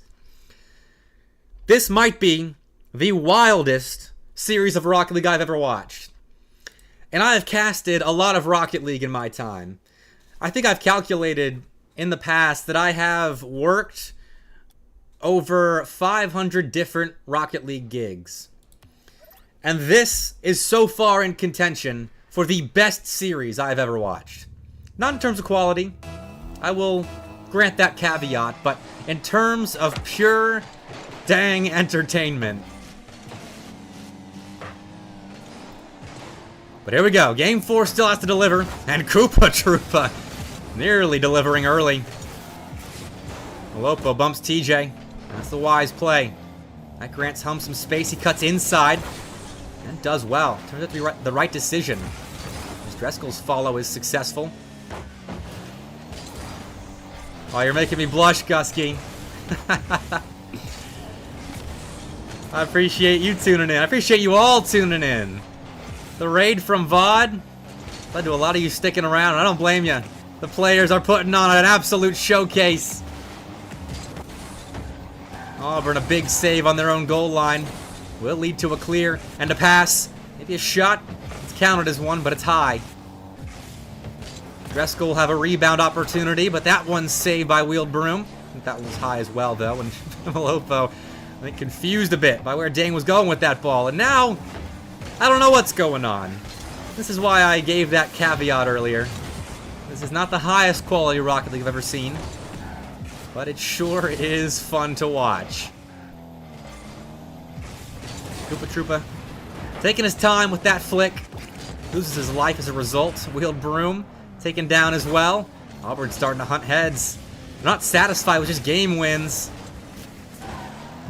Hunting game as well.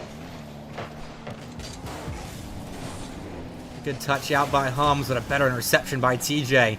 He freezes Malopo. Wheeled Broom still couldn't beat the Minecraft man to the ball. This is awkward, though. It's an open net for TJ. And first blood for the Dogs. 1-0 UGA. And that was just them out 50ing and winding down the Auburn defense. Clean offensive pressure from the Bulldogs. Now give them first blood. And now take a stab at adding to it. Coop. Hard struck ball to the back wall, but it was stomached nicely by Dreskel. We're just sitting back now. Malopo, good flick. Looking for a follow. We out 50s Coop. Put that ball in a decent position. If Dreskel chose to follow that aggressively, I think that's a goal. With how Dreskel's been shooting tonight. But in that instance, he played just a little bit too passive. So Auburn tries again. TJ out, but only as far as Dreskel. I think I heard a double commit, though. That should leave one man back here in the 2v1. Wheeled Broom sets up TJ. And that is why you have to make sure your midfield game is strong all the way through. Malopo and Dreskel both go for that ball, and they are subsequently punished. 2-0 UGA. But again, I'm not convinced that any lead is safe in this set just yet. Minecraft man cutting around, setting up Dreskel, but TJ back on the goal line. He didn't get sucked out by the play happening outside the blue box, and now Wheeled Broom can carry the full length of the field. Wheeled Broom stepped up from the side wall, had TJ to help him out front, and he knocked down UGA's third goal. And this might be the momentum that UGA has needed to finally find a rhythm in this series. Because it's been back and forth. Seems at times no one has rhythm or momentum really on their side. But UGA with an emphatic 3-0 lead in Game 4 might have finally cracked the code. That's a good win. That's a good pass as well. Wheeled Broom straight through Dreskel. Again, flexing his muscles on the goal line. And after we've had 3 insanely close games to start off this best of 7s, we might finally have our first blowout.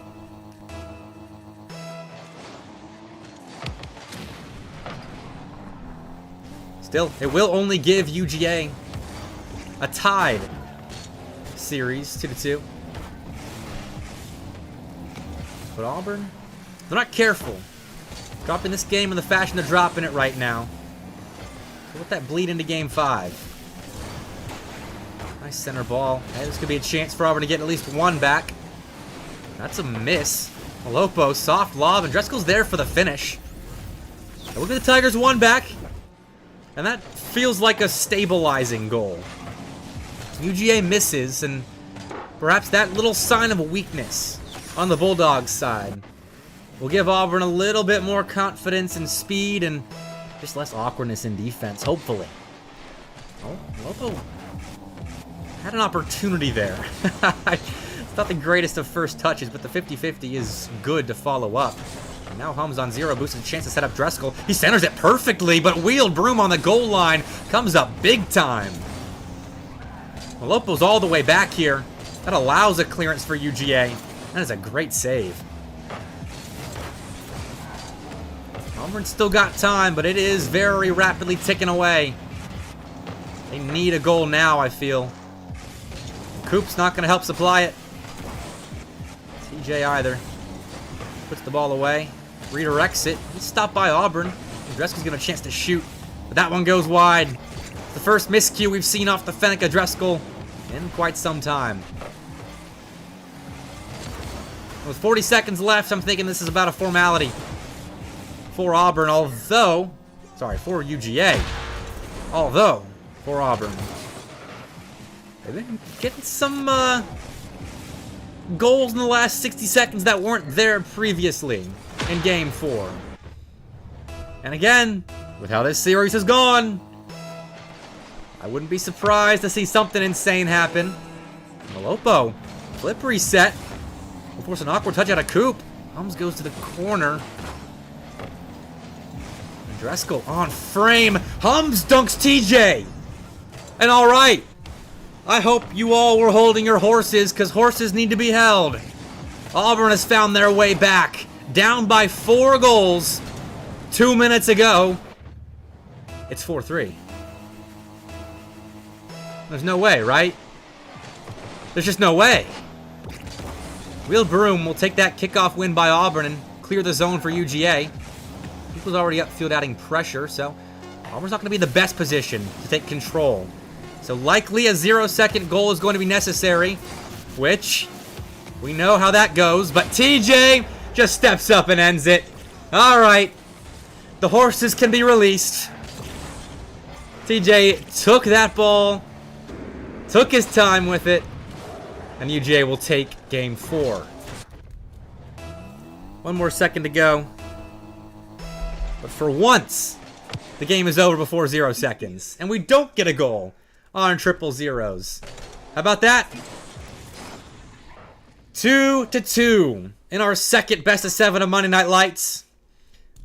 And for those that are new to this special occasion, every Monday, I host a series of show matches or a tournament called Monday Night Lights. And tonight's a show match night. No tournament here. Just best of 7s between teams that have been invited to compete on the stream. They're typically Southeastern teams. Southeastern collegiate teams, rather. And tonight is a true-blooded MNL occasion. With all teams from Kentucky, Tennessee, Georgia, and Alabama. UTK is coming up next, Sarah. Don't you worry. They're playing Montevallo in the nightcap to MNL 14. But still, we have at least 2 more games in this historic Auburn versus Georgia Rocket League matchup to go. And we'll see who takes the next series advantage here. It was Auburn after game 3. It was Georgia after game 1. And I honestly have no clue who it will be after game 5. We're just making a decent bid at it. But everyone goes for that ball. TJ missed an opportunity, and he wowed himself in chat as well. But TJ's a guy that you bet on to recover from mistakes like that. And he's got the help of seasoned veterans, Koopa Troopa and Wheeled Broom. So TJ's been taken out. Wheeled Broom dodges a demo. Puts over Minecraft Man. Cuts it back. It's too high, but Coop's there for the finish. Hums intervenes before it gets too dangerous, however. Off the back wall, is anyone up? Yes, all 3 members of Auburn are. Doesn't quite mean they are completely safe. But Koopa Troopa had 0 boost in hand. And so he must escape from the Auburn half and refuel elsewhere. 60 seconds have come and gone. No scores just yet. Wheeled Broom can change that though. He's been dangerous off the sidewall. A strong touch gives Hums a fairly easy save for a player of his caliber. Malopo, a bump plus a clear, but no follow. Will lead to nothing for Auburn. Now we have re-entered Ping Pong Rocket League, the newest game mode that Wheeled Broom will take us out of and score for Georgia. We were just going back and forth there for a while, but I think Hums was forced to give that up thanks to some nice pressure out of the corner. I think that was Coop. And Wheeled Broom just takes a simple shot, beats the near side defense, and UGA scores first.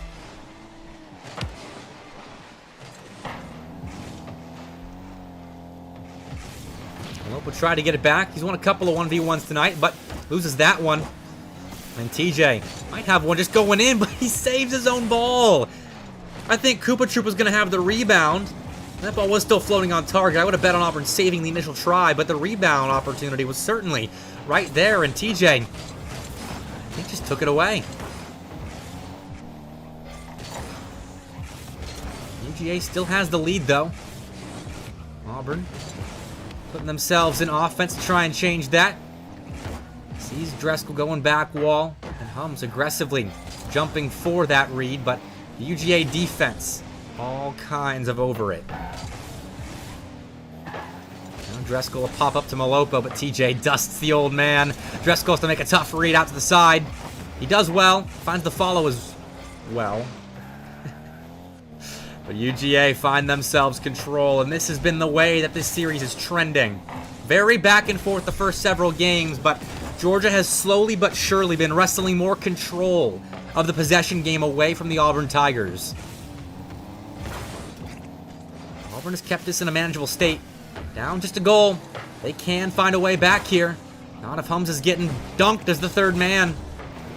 Great play at a wheeled broom, and now TJ has some room through the corner. He centers the ball, four-wheeled broom. I think that ball was off the crossbar either way, but TJ a touch out. A back pass to Koopa Troopa. We get one touch on the play, but that's his only entrance into our foray at the midfield line. UGA have to reset. Broom, the master of low 50s tonight, apparently. Almost got that one to go in. It wasn't to be. So UGA retreat again. Auburn's been gaining a little bit more control here in Game 5 on the offensive end, but it's been a struggle bus to find opportunities. 0 shots on the board for Auburn, but it's the 10th on the board for UGA that nets them their second goal of the game. And Auburn needs something soon.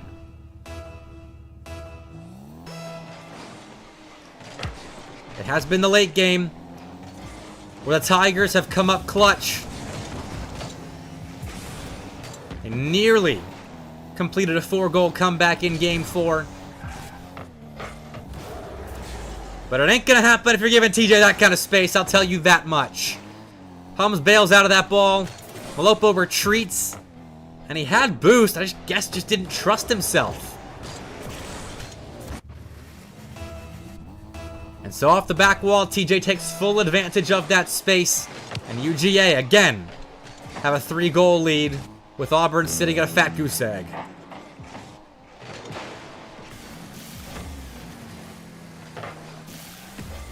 Jessica will clear that ball long. There's no one there to immediately read it. Auburn have flipped the field. The UGA has been playing very solid in their defensive zone. Their offensive zone too. But in defense, that's really what has improved for them. Auburn has not been given the same kind of looks in this game that they've had previously. That's due in some part to the demos they've been finding not being quite as nicely timed as they have been previously in this game, or this series rather. But mostly, UGA just looks really good right now on their back line. They're retreating properly, they're getting good touches on the ball. They're not given gifts anymore. And so they will blow out the Auburn Tigers in Game 5 and take another series advantage. The last one they saw was after Game 1. They lost it after that. Auburn strung together 2 in a row earlier on. But if momentum continues the direction it's heading now, then we are going east from Auburn, as they've been shut out. Only 2 shots on the board as well. UGA has stepped up massively. And they can push this series over the line now in Game 6. We'll see if they got it. All 3, though, playing extremely solid. Those same gaps that were surfacing earlier on and giving Auburn agency in the offensive zone are not there at the moment. TJ gets back. That shot's off target. Hums had himself a chance to right the wrongs of Game 5, but misses out on that opportunity. Quick order review. So, you want my Chaotic Evil cookout order or my normal one? So I've got 2. And there are a select few in the esports realm that know about my Chaotic Evil one. Alright, so I'll start with my normal one. It is a pair of chicken quesadillas. And then 2 corn dogs. Sometimes the hamburger quesadilla, or whatever it's officially called. Nice shot by Hums. Better save by TJ. And my Chaotic Evil cookout order is 5 corn dogs. There's a post on Twitter of me eating that. UGA scores the first goal of Game 6. TJ sets up wheeled broom off the back wall, causing chaos on the Auburn back line. And the Bulldogs strike first.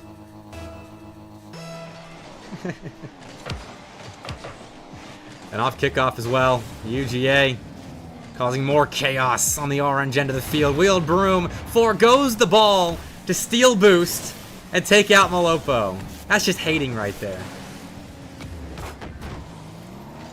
Dreskel has beaten Koopa Troopa, though. That leaves DJ alone in defense. But he does well as ever. Extra touch? No. TJ's now got space off the sidewall, and this is terrifying for Auburn. He gets through Dreskel, demos Malopo, but Hums saves the day. And Auburn finding themselves in a repeat of the rhythm of Game 5, but Hums is there to intervene. He dunks the UGA defense into submission, and we are tied up once again. Do we hear a Game 6? Oh, I butchered that. Do we hear a Game 7? Yeah, I hope we hear a Game 6, otherwise you're deaf. Georgia. I know they don't want it. They might find it. If Auburn could come back, though. Oh, man. That was awkward. I cannot believe Auburn just gave that up. Malopo just misreads it. Dreskel and Hums can't save the day. And UGA take their lead right back. 3 minutes to play, however. I just worry about the resolve of Auburn at the moment, because that was a bad touch from Hums.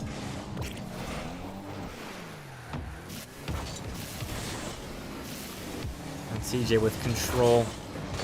So this is a hefty 50-50 to Dreskel, who has been the brightest spot for Auburn's team tonight. But still, the Tigers need one more in regulation. I'm sure they would like 2 more in regulation. Bit of a jump scare there. This little Broom was given a shot out of nowhere that Malopo somehow saved. Koopa Troopa backs off. That's Wheeled Broom. The next up. And TJ in rotation. Finds his man on the goal line. I think that ball was in regardless. But UGA lead by 2 now.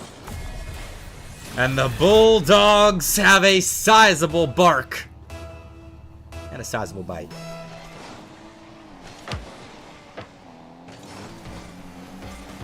They've backed up what they showed early on in this series with some late best-of-7 heroics. Still 2 minutes left to make it official. This is a 3v1. Koopa Troopa's all alone. It's a center ball. Who's first to it? It's a miss from Dreskel. Hums is there on cleanup duty. He got 3 to jump for UGA. And that means a ball into the corner that TJ will make sure stays going towards the corner. UGA's defense is not set at the moment, but they somehow get out with an open net. You're kidding me. There's that bark. I thought they'd been silenced for a second there. Auburn was making them look silly in defense. But TJ pulled his boys out of the muck and has put UGA up by a trio of goals. Auburn needs a comeback akin to what we saw earlier on in this series. First 3 games, the late game shenanigans out of both sides were absolute insanity.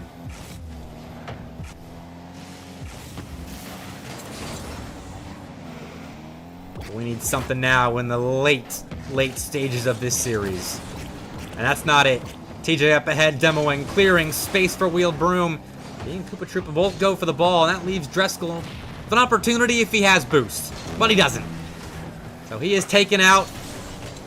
And Auburn left wanting for more possession, which now they've got. What can they build it into? No sauce in the corner dogs. Ate them dry. UGA in a very good position to close out the oldest rivalry in college football. One of the best in traditional sports as a whole. And in Rocky League, it's pretty darn good, too. It's a 2v1. But Auburn doesn't have anything left in the tank. It's just not happening like it used to. UGA bests the Auburn Tigers in Game 6. They take the Deep South's oldest rivalry in 6 games. But it was a heater from start to finish. What a showing from both sides. And that's not even the end of the show just yet. We still got Montevallo versus UTK White. And if I know anything about those two teams, what we saw in games 1 through 4 of this one, I would not be surprised if we get that double fold in the next one. I suppose twofold.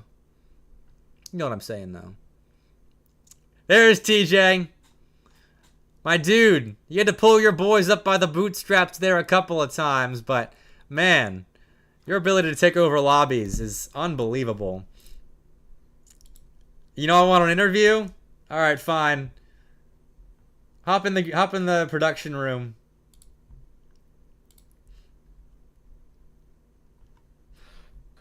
Well, hello there. Hi, TJ. Welcome back to the caster booth. How are you doing? I mean, I'm feeling great. It's the first time I've been on this stream as a player in a hot minute, so, you know, feeling pretty solid. I mean, those first 4 games, I think, were the most chaotic 4 games of Rocket League I've ever watched. Do you want to talk me through what happened in the early stage of this best of 7? Yeah, I mean, there's been a lot of playstyle changes for our team over the last 3 months. We've been working on a lot individually, and obviously trying to translate to the pitch has been the struggle. Yeah. So we would get control, and then we'd give a stupid goal. We'd give control, get a stupid goal, then we'd get a stupid goal back. I mean, you know, it's just we've been even with Auburn in the past, and so those types of games are kind of expected. But we finally got back to UGA Rocket League, and we got those last 3 in a row there. Yeah, it started off, though, in game 1 with you guys scoring a 0-second goal. That started, like, with you all kinds, like, backed up on your back wall type of 0-second goal. How did you react when that ball went in? Talking about, wait, the one that we scored or the one that they scored? In game 1, wasn't it? It was game 1 where you guys forced overtime on 0 seconds. Yeah. Dane chuckled and said, "No fucking way," and then we locked in. Okay. Yeah, we did not expect to get that chance at all. I mean, I thought it was over when I think Hums had a touch on the left of our side of the field, and I think he accidentally kept it up, and then that kicked off our counterattack. So, yeah. I mean, we weren't expecting. We knew that we played a very shitty game 1, so to get that one in the beginning, we'll take it. All right, you're still player mode. Pipe down with the language. But I mean, you said you got back to UGA Rocket League. You guys kind of destroyed there in the last couple of games. But it started out awkward. Like, a lot of overtimes, a lot of 0-second goals. Was that Auburn stepping up, or you guys just being a little inconsistent? I think... God, I mean, game 2, they got a good goal there in game 2. I'll definitely give them that for sure. Joe, I do not need PR training. No, I mean, chat's having fun. We're having fun. No, game 2, Auburn just kind of, it was a good goal. They deserved it. And then, I'm going to be honest, the entire rest of that series was just a toss-up until we started to find our true rhythm there in the last 2 games. So, yeah, I'll give it to Auburn in game 2. But game 1, I think that was us stepping up when we needed to. Heck yeah, man. I'm I'm happy for you guys. I obviously wanted Auburn to win for clear reasons. But UGA, your brand of Rocket League's fun to watch. And fun fact, I don't know if you were keeping an eye on the stream, but Vaudable rated like in the middle of that. Unfortunately, it's during game 3 after you guys dropped a 0-second goal to lose it. But you had like 60, 70 viewers watching you take that series. Anything you want to say to the fans? Well, shout out Vod, first of all. Love Vod. Big shout out to him and everything he's doing. Obviously, everybody who probably came in from the raid is a fan of Collegiate Rocket League. So I know we're not Ball State. I know we're not Northwood, but I hope we gave everybody an entertaining show. Heck yeah, TJ. But I gotta send to a break. Congrats on the big win, my man. Go take over the UGA Esports Club socials and tweet about your victory. Thanks for having us. Go Dogs. All right, that's DJ TJ, the man that was still in player mode. He's so good when he's a caster at not cussing on stream, and then he plays a series it comes back on my stream, and it's 2 in a row during the interview. I apologize to anyone with sensitive ears out there. But let's take a short break. Hopefully the synthwave music of our break time will be enough to calm you back down, because Montevallo and UTK White are coming up in just a little bit. 8 minutes until that best of 7 kicks off. I gotta go refill my water, go settle down after that insane best of 7. I just gotta calm down. So, synthwave coming up. Enjoy the break visuals, and I'll see you in a bit for Montevallo UTK White.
All right, welcome back, everybody. And I haven't switched the caster booth. All right, give me a second.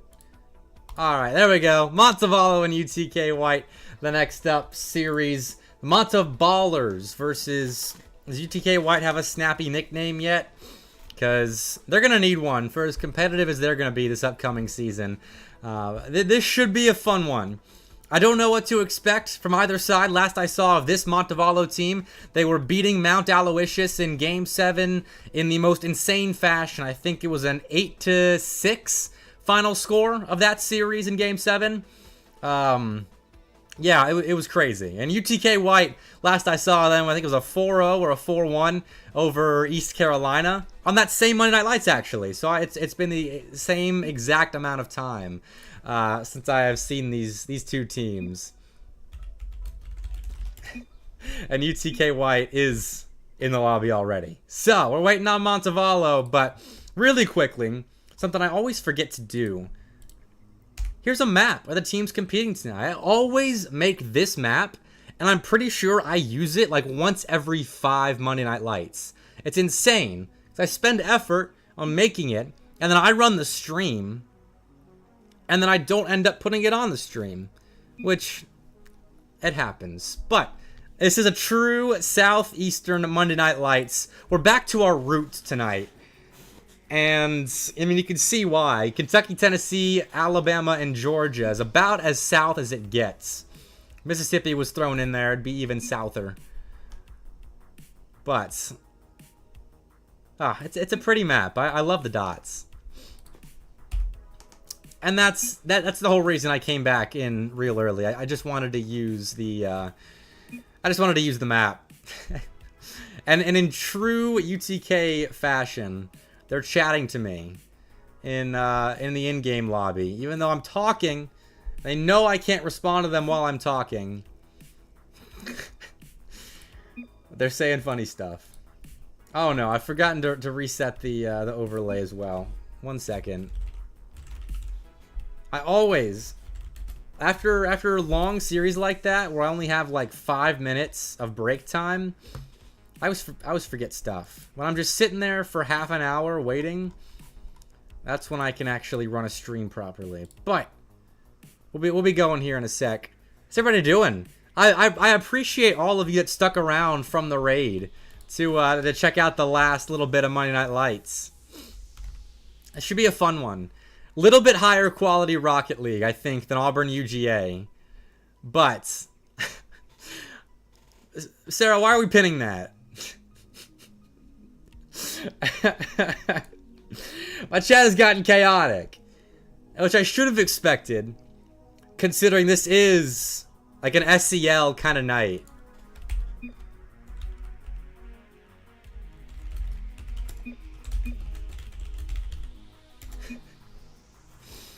And now Montevallo has joined the lobby as NK2, TK2, and KK2.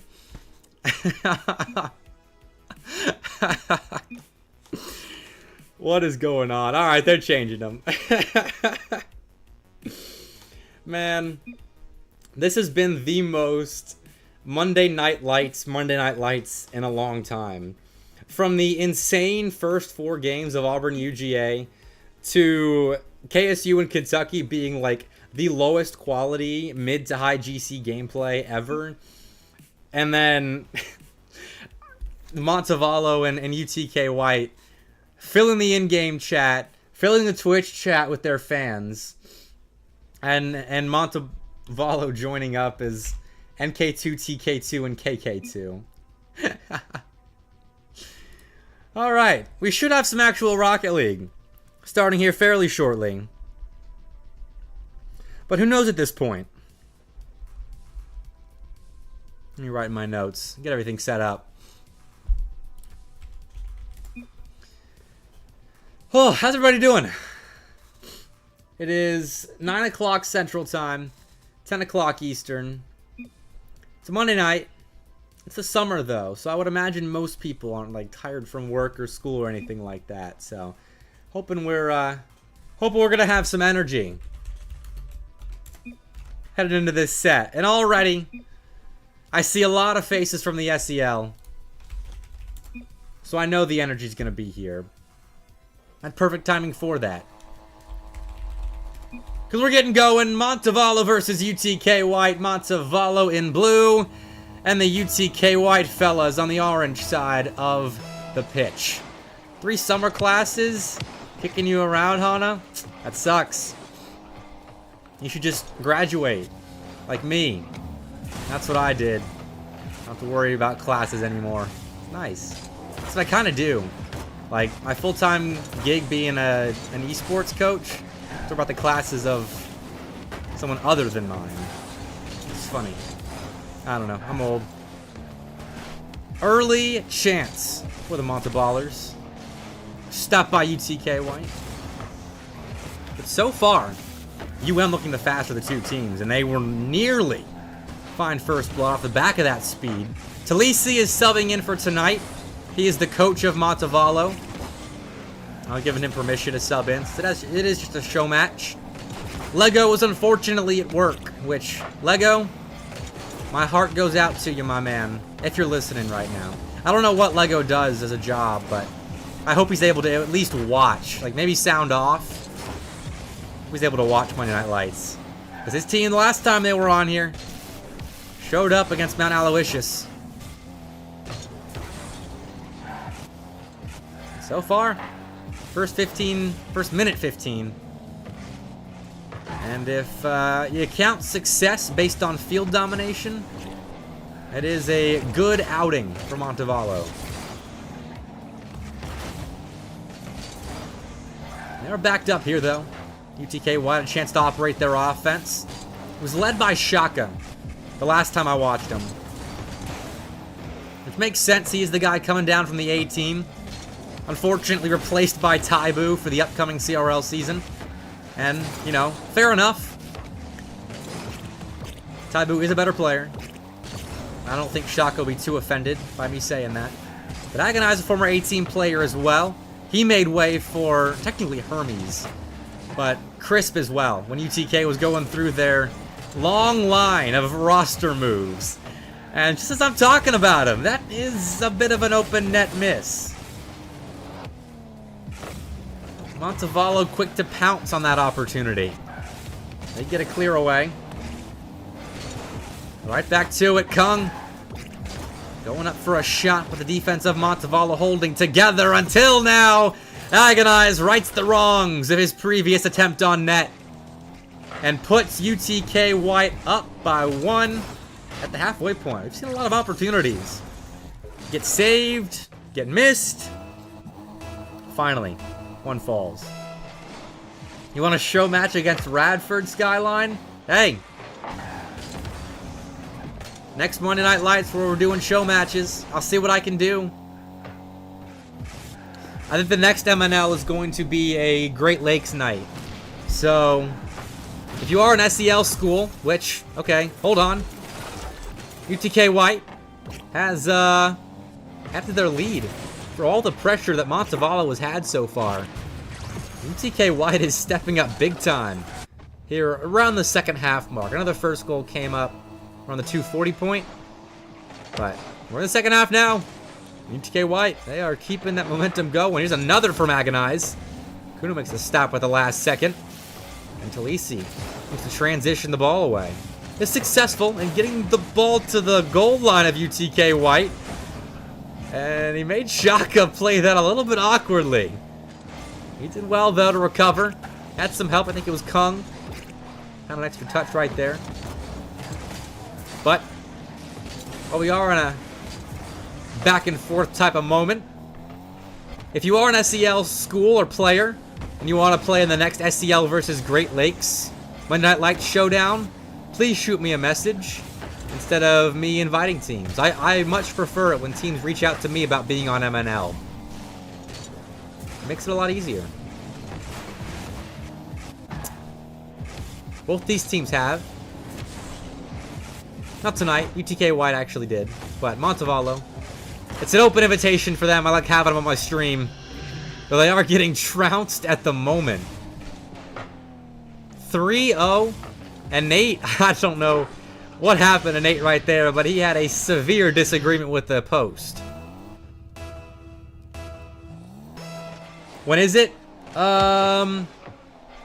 It is in 2 weeks.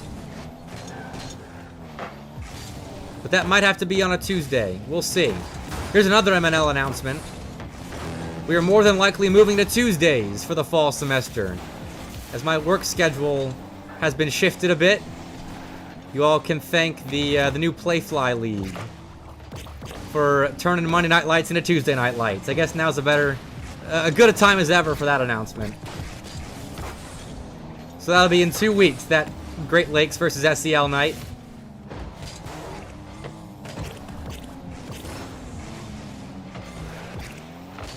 UTK White has made this final 30 seconds, I think, into a podcast. So if you have any questions or concerns about Monday Night Lights becoming Tuesday Night Lights, please drop them in the Twitch chat. I don't think there should be too many overlaps of schedules. Because of the 4 major leagues, I don't think there are any Tuesday Rocket League nights. Hey, Montevallo's on the board! I think podcast when? I mean, technically State of the SEL was the Bepic podcast. That was just SEL oriented. I probably will add some time onto the SEL. Like, since it's becoming Tuesday Night Lights, State of the SEL is going to move to Tuesday now as well. So now that I'm, like, deeply involved with the collegiate scene, I'll probably add on either an hour or 30 minutes, depending on how much there is to talk about, to the beginning of my State of the SEL nights. Maybe I'll shift State of the SEL to the beginning. I don't know. We'll see. Game 1. UTK White, after playing so much defense early on there, really stepped up in the second half of that game. I mean, it was kind of a team effort as well. Like, it wasn't just Shaka, which it can be at times. That was just them flipping the field on Montevallo consistently and finding openings, making them play awkward defense, and taking advantage. It was simple Rocket League. So we'll see if they can keep it going. I was saying that this series is going to have higher quality Rocket League than the last 2, but I've seen just as many awkward plays from both teams. But maybe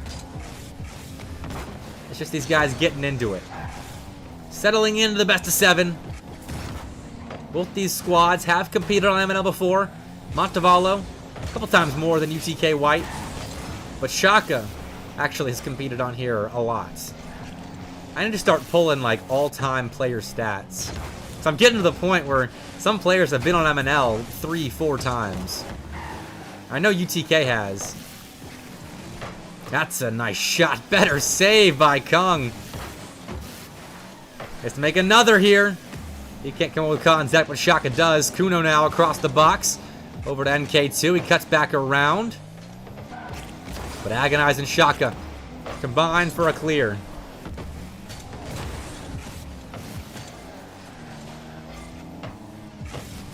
Agonize. I like the idea. Putting on top of that ball for a double. Put it around Nate, who is dangerous once he gains control.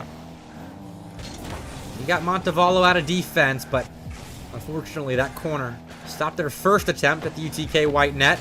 The backboard now on their side. It finds Kuno, but he doesn't put very much venom on that touch. And so the Volunteers find themselves a clear, but a miss will put Agonize in a tough spot. He gets up to the back wall nicely, though.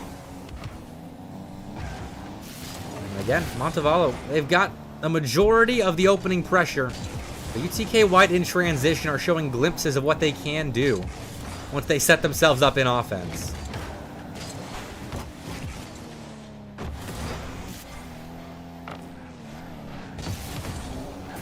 Off the side wall, taken away from Shaka. Now to Lisi, just control. This is a challenge-heavy game 2.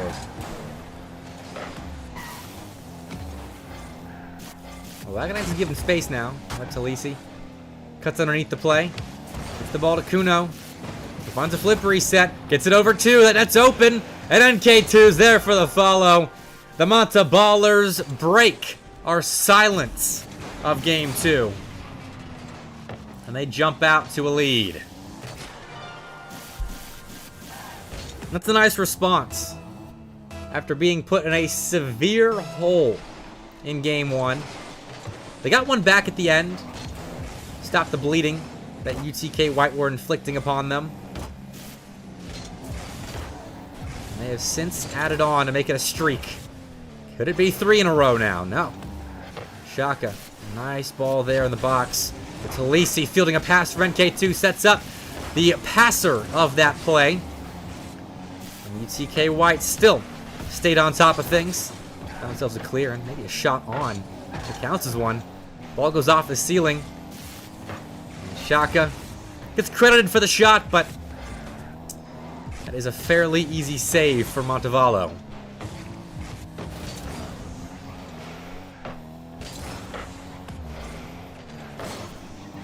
Shaka was flying past the ball. Agonize, though, cleans things up.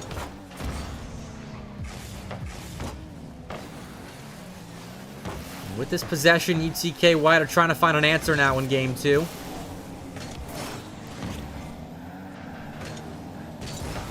Continue this very slow, sluggish style of Rocket League.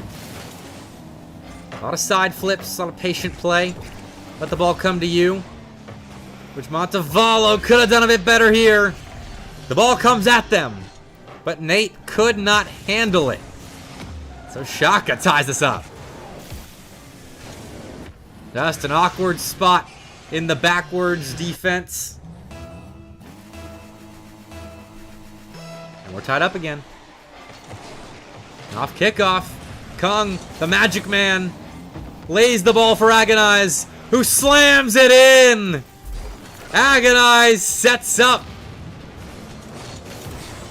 What is it? An incredible post bounce here. He dunks up Nate, and the woodwork even gets in on the action. Unbelievable. 2-1, and Kung again off kickoff. Can't quite recreate the magic we saw in the previous face-off. But he'll jump into the play still, and off the back wall finds a demo, finds an Agonize, and adds another assist to his growing tally. It's 3 for the Magic Man, and Agonize all the better for it.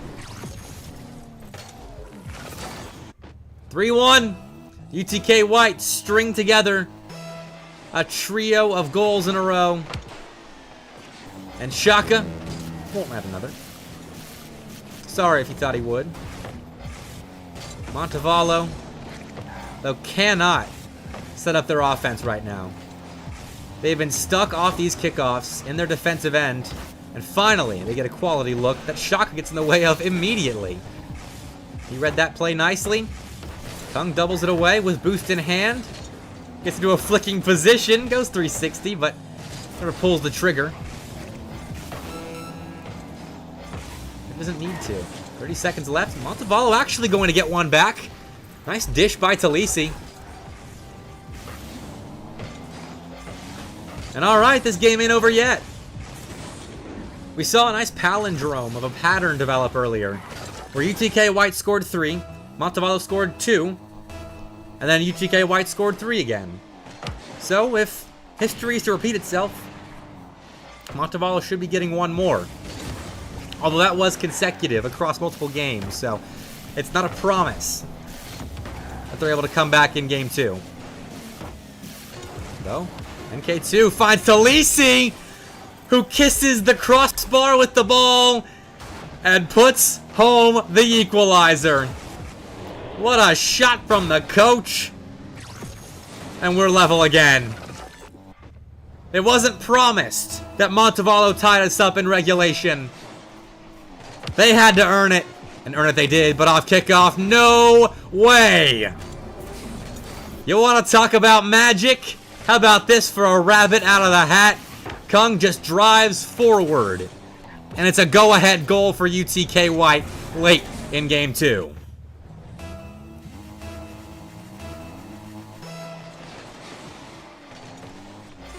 So UTK White, with their newly found lead, look to add to it, and Shaka might just do that. No, he can't find the goal, but Montevallo can't keep the ball up. And UTK White take game 2. That was more of a nail-biter, though, than game 1, for sure.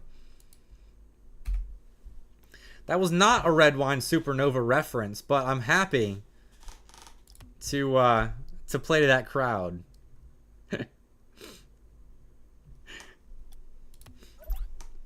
I'll sneak in any incidental references as possible. You and Shock have been doing that for years, Joe Bro. He brought it to UTK White. My Taco Bell order? I should have played that off. I'm not going to take credit for a reference I don't even know. I know the song. I don't know what part of it, though, I referenced. I'm an honest caster. My Taco Bell order is 2 steak quesadillas, like 4 regular crunchy tacos, and a cheesy roll-up if I'm feeling zesty. That's a nice shot from Talisi. Far side ball. Yeah, I do like quesadillas. And Montevallo start off the scoring of game 3. It's what they need. A reverse sweep, I think, is possible against UTK White. I don't think this team has enough time spent playing together to be in complete clear of being reverse swept in a best of 7. But Montevallo, I know, don't want to go down 0-3 in this best of 7. Teams rarely do. UTK White trying their best to make that a fact, though. Kung, a simple ball off the back wall. And Agonizing Shaka did the rest. See, the thing about the quesadillas is that I will typically eat the 4 regular crunchy tacos and cheesy roll-up first. And then I'm typically hungry enough for 1 quesadilla, but the second one I save for leftovers. So it's basically 2 meals, which is how I justify the cost of 2 quesadillas.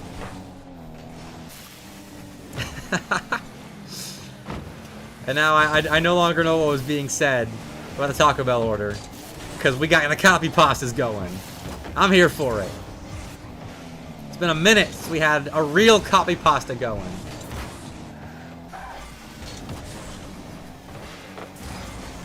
And just in time for what seems to be our closest early game yet. Typically in the first couple minutes of this best of 7, it's just been back and forth, like hit the ball hard and see what happens. Take a 50-50, follow it up with another 50-50, see what happens. We've got a little bit more agency than on both sides in offense. Could have told you I got money like that? I promise you I do not have money like that. I'm an esports coach full-time, guys. That is not conducive to making money.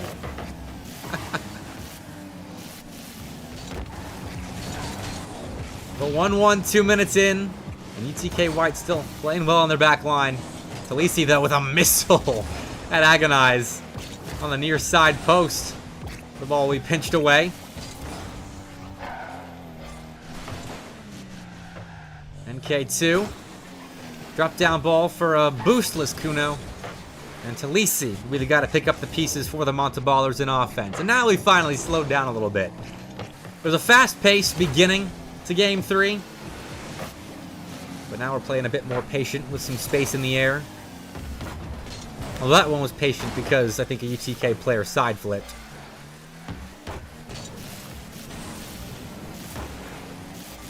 That's a bomb down the field, though. Kuno misses. So Kung giving a free shot on.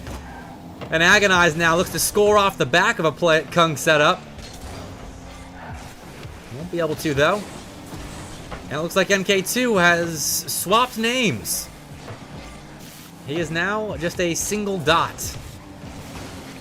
And that single dot will be double tapping. Nothing. The backboard denies.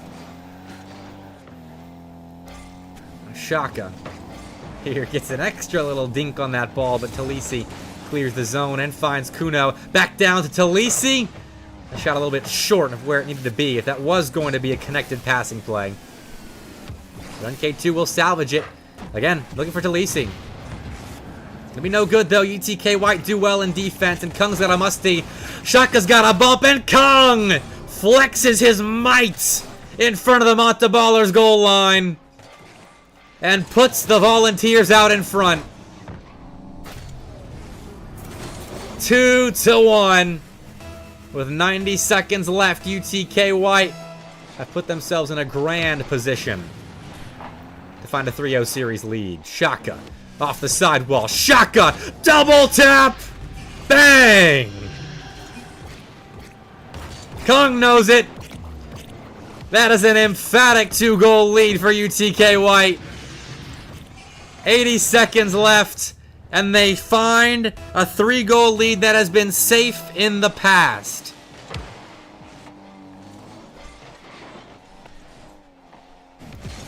Kung won't find anything near side, because Montevallo now have to be feeling a sense of urgency.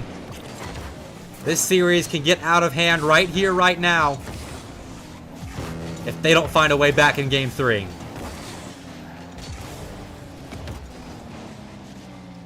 Kung leaves the ball center, but Talisi's there to intercept. Shaka sends it right back into the Montevallo end. Good interception. That ball is to Kung, and I thought he had that. He was just chilling on the back wall. Talisi forces a double commit. So NK2 allowed to shoot. Didn't make contact. I think Kuna was betting on him making contact on the ball. Montevallo in desperate times could use a lifeline. Kuno is met by Shaka. He was so fast to get up to that ball, but that's a miss. Kung taken out, but Agonize has his back. UTK White secure Game 3. And Montevallo have to reverse sweep now. Joe, if you start queuing Coconut Mall and that jam you've got with Kung, it's over. He's dropping a hat trick in Game 4, and we're seeing a sweep to cap off Monday Night Lights. 8 shots to 4. That was just UTK White stepping up big time. After, again, we have an even early game. Montevallo, I think, even found first blood right there, if I'm not mistaken. UTK White answered again. Put together 3 in a row? Maybe. I'm forgetting. But in Game 4, we have to see something special out of Montevallo. Because they've kept pace with UTK White here, but they've not found a way over the Volunteers. And now it's an open net. No, okay, Talisi is back. I misread his recovery. Oh, Kuno. Didn't go up for that. Didn't have the call that someone was on. And Agonize just allowed to turn around, put that on an open net, and give Shaka a freebie.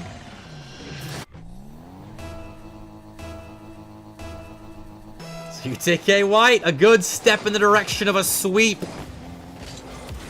Might have to get the brooms prepared. They keep going at this rate and stopping everything that Montevallo is sending their way. Like, Montevallo's been playing good offense in this series, but UTK White's defense is unbelievable.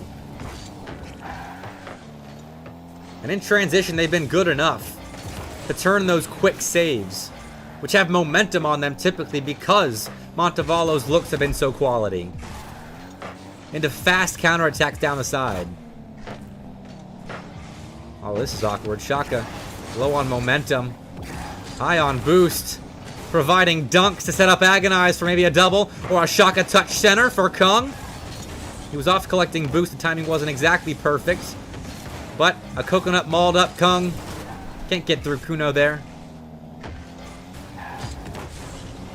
Out to the side, Talisi redirects that ball on target, and somehow again, UTK White make the save, but NK2 gets a rebound. We're tied up once again. Okay, not Coconut Mall just yet. Fair enough. He's getting rickrolled. Oh, man. I love it when the Toby's Warehouse crew plays on Monday Night Lights. Shaka, solo effort. He give his teammates an opportunity to score, and they will force a miss out of Kuno. 2-1 UTK White. They take their lead right back.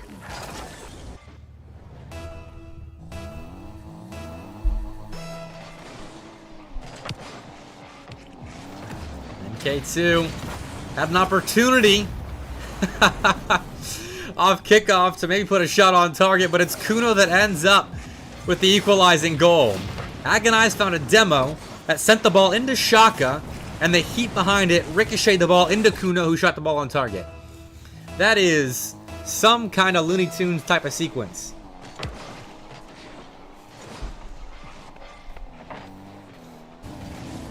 And now Agonize is off the ceiling. Things are getting wilder here. Kuno has his clear intercepted by Shaka. MK2 in the corner. Trying to do what he can to get the ball away. Talisa the same. And if Montevallo can keep UTK White penned up on the side or in the corner, play solid defense, maybe they'll have a better time. But they do have to relinquish a little bit of that defensive control to now put together a bid at a go-ahead goal on the UTK White side. Instead, they get 3 cars that can all put that open net in, and you bet they all attempted to. Nate got beat. Shaka and Kung are jostling for the goal, and it's Shaka that ends up winning the race in a photo finish, mind you, to that open net, and UTK White take the lead. Imagine they all missed. That would be peak UTK Rocket League. Either way, Montevallo, despite the missteps in this one, are still in this game. They're still in this series for how close this series has been. They just have to keep their head on their shoulders and find a way through Shock. He's been unbelievable at getting through the passing lane, but they found a way through him. Kung was upfield collecting boost. That left Agonize in a solo mission to try and stop wherever Montevallo was going with the ball. And his solo mission failed. 3-3, we're tied again. But off kickoff, it's Kung down the line. He gets through 2 and forces the entire Montevallo defense to vacate the net. Oh, dearie me.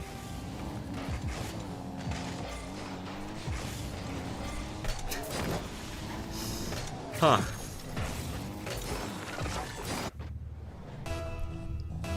Well, Kung's in Twitch chat, and that should tell you all you need to know. 2 minutes left here. UTK White have again found themselves a lead. And Montevallo will try their best to take away and keep away. Kuno up. I don't think he got a flip reset or anything like that, so it's just a soft touch in the general direction of Kung. Shaka's allowed to clear. Beat Talisi. He's got Kuno left, and he beats him too. Shaka puts in the 5th. He's got a hattie. Less than 100 seconds left to play. And I think it's nearing time to start eyeing that broom closet. Shaka has stepped up. Montevallo need to do the same here if they're going to elongate this series. But they don't have a ton of time to do it. That's a good ball. Talisi's ready for it. Spiked down by Kung. Kuno was a ways back, so he gets a second touch through the corner. NK2's finding demos away from the play. Agonize a musty. Then a back wall pinch across the opposite corner. Where Kung tried to flip reset it into the corner wall. UTK White's playing keep away at the moment, but Kuno has stopped that game temporarily. Now he's just waiting on the near side. He puts it off the side. And eventually gets a redeeming shot to make it 4 for Montevallo. That was weird. This whole game has been weird. But with 5-4 being the scoreline with 45 seconds left, Montevallo was very much still in this game. I feel like at this point, it's just about playmaking. Getting the ball around the first man, and seeing what you can do with the space you're given. If they even get another opportunity in transition. As Kung is in the face of Kuno, though. That's a dive in. Shaka went first, but Agonize does well to stop the ball. He timed that jump perfectly. Although Montevallo's given another opportunity. Two have just jumped, and Kuno leaves that ball for NK2, and he's backwards to the play. So Montevallo given a difficult task ahead of them. Score on 0 seconds. Starting in your defensive end.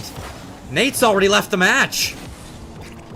He doesn't even give Montevallo a chance on 0 seconds, so Shaka takes full advantage of it. And he puts in the 6th. I guess Montevallo had seen enough. Break out the brooms, UTK White. Take a close 4-0 over Montevallo. And genuinely, I think that is a preview of the playoffs in the SCL's fall split future. I don't know what anything holds in the spring split just yet, but in the fall, that's a potential playoff matchup. Thanks for playing tonight, boys.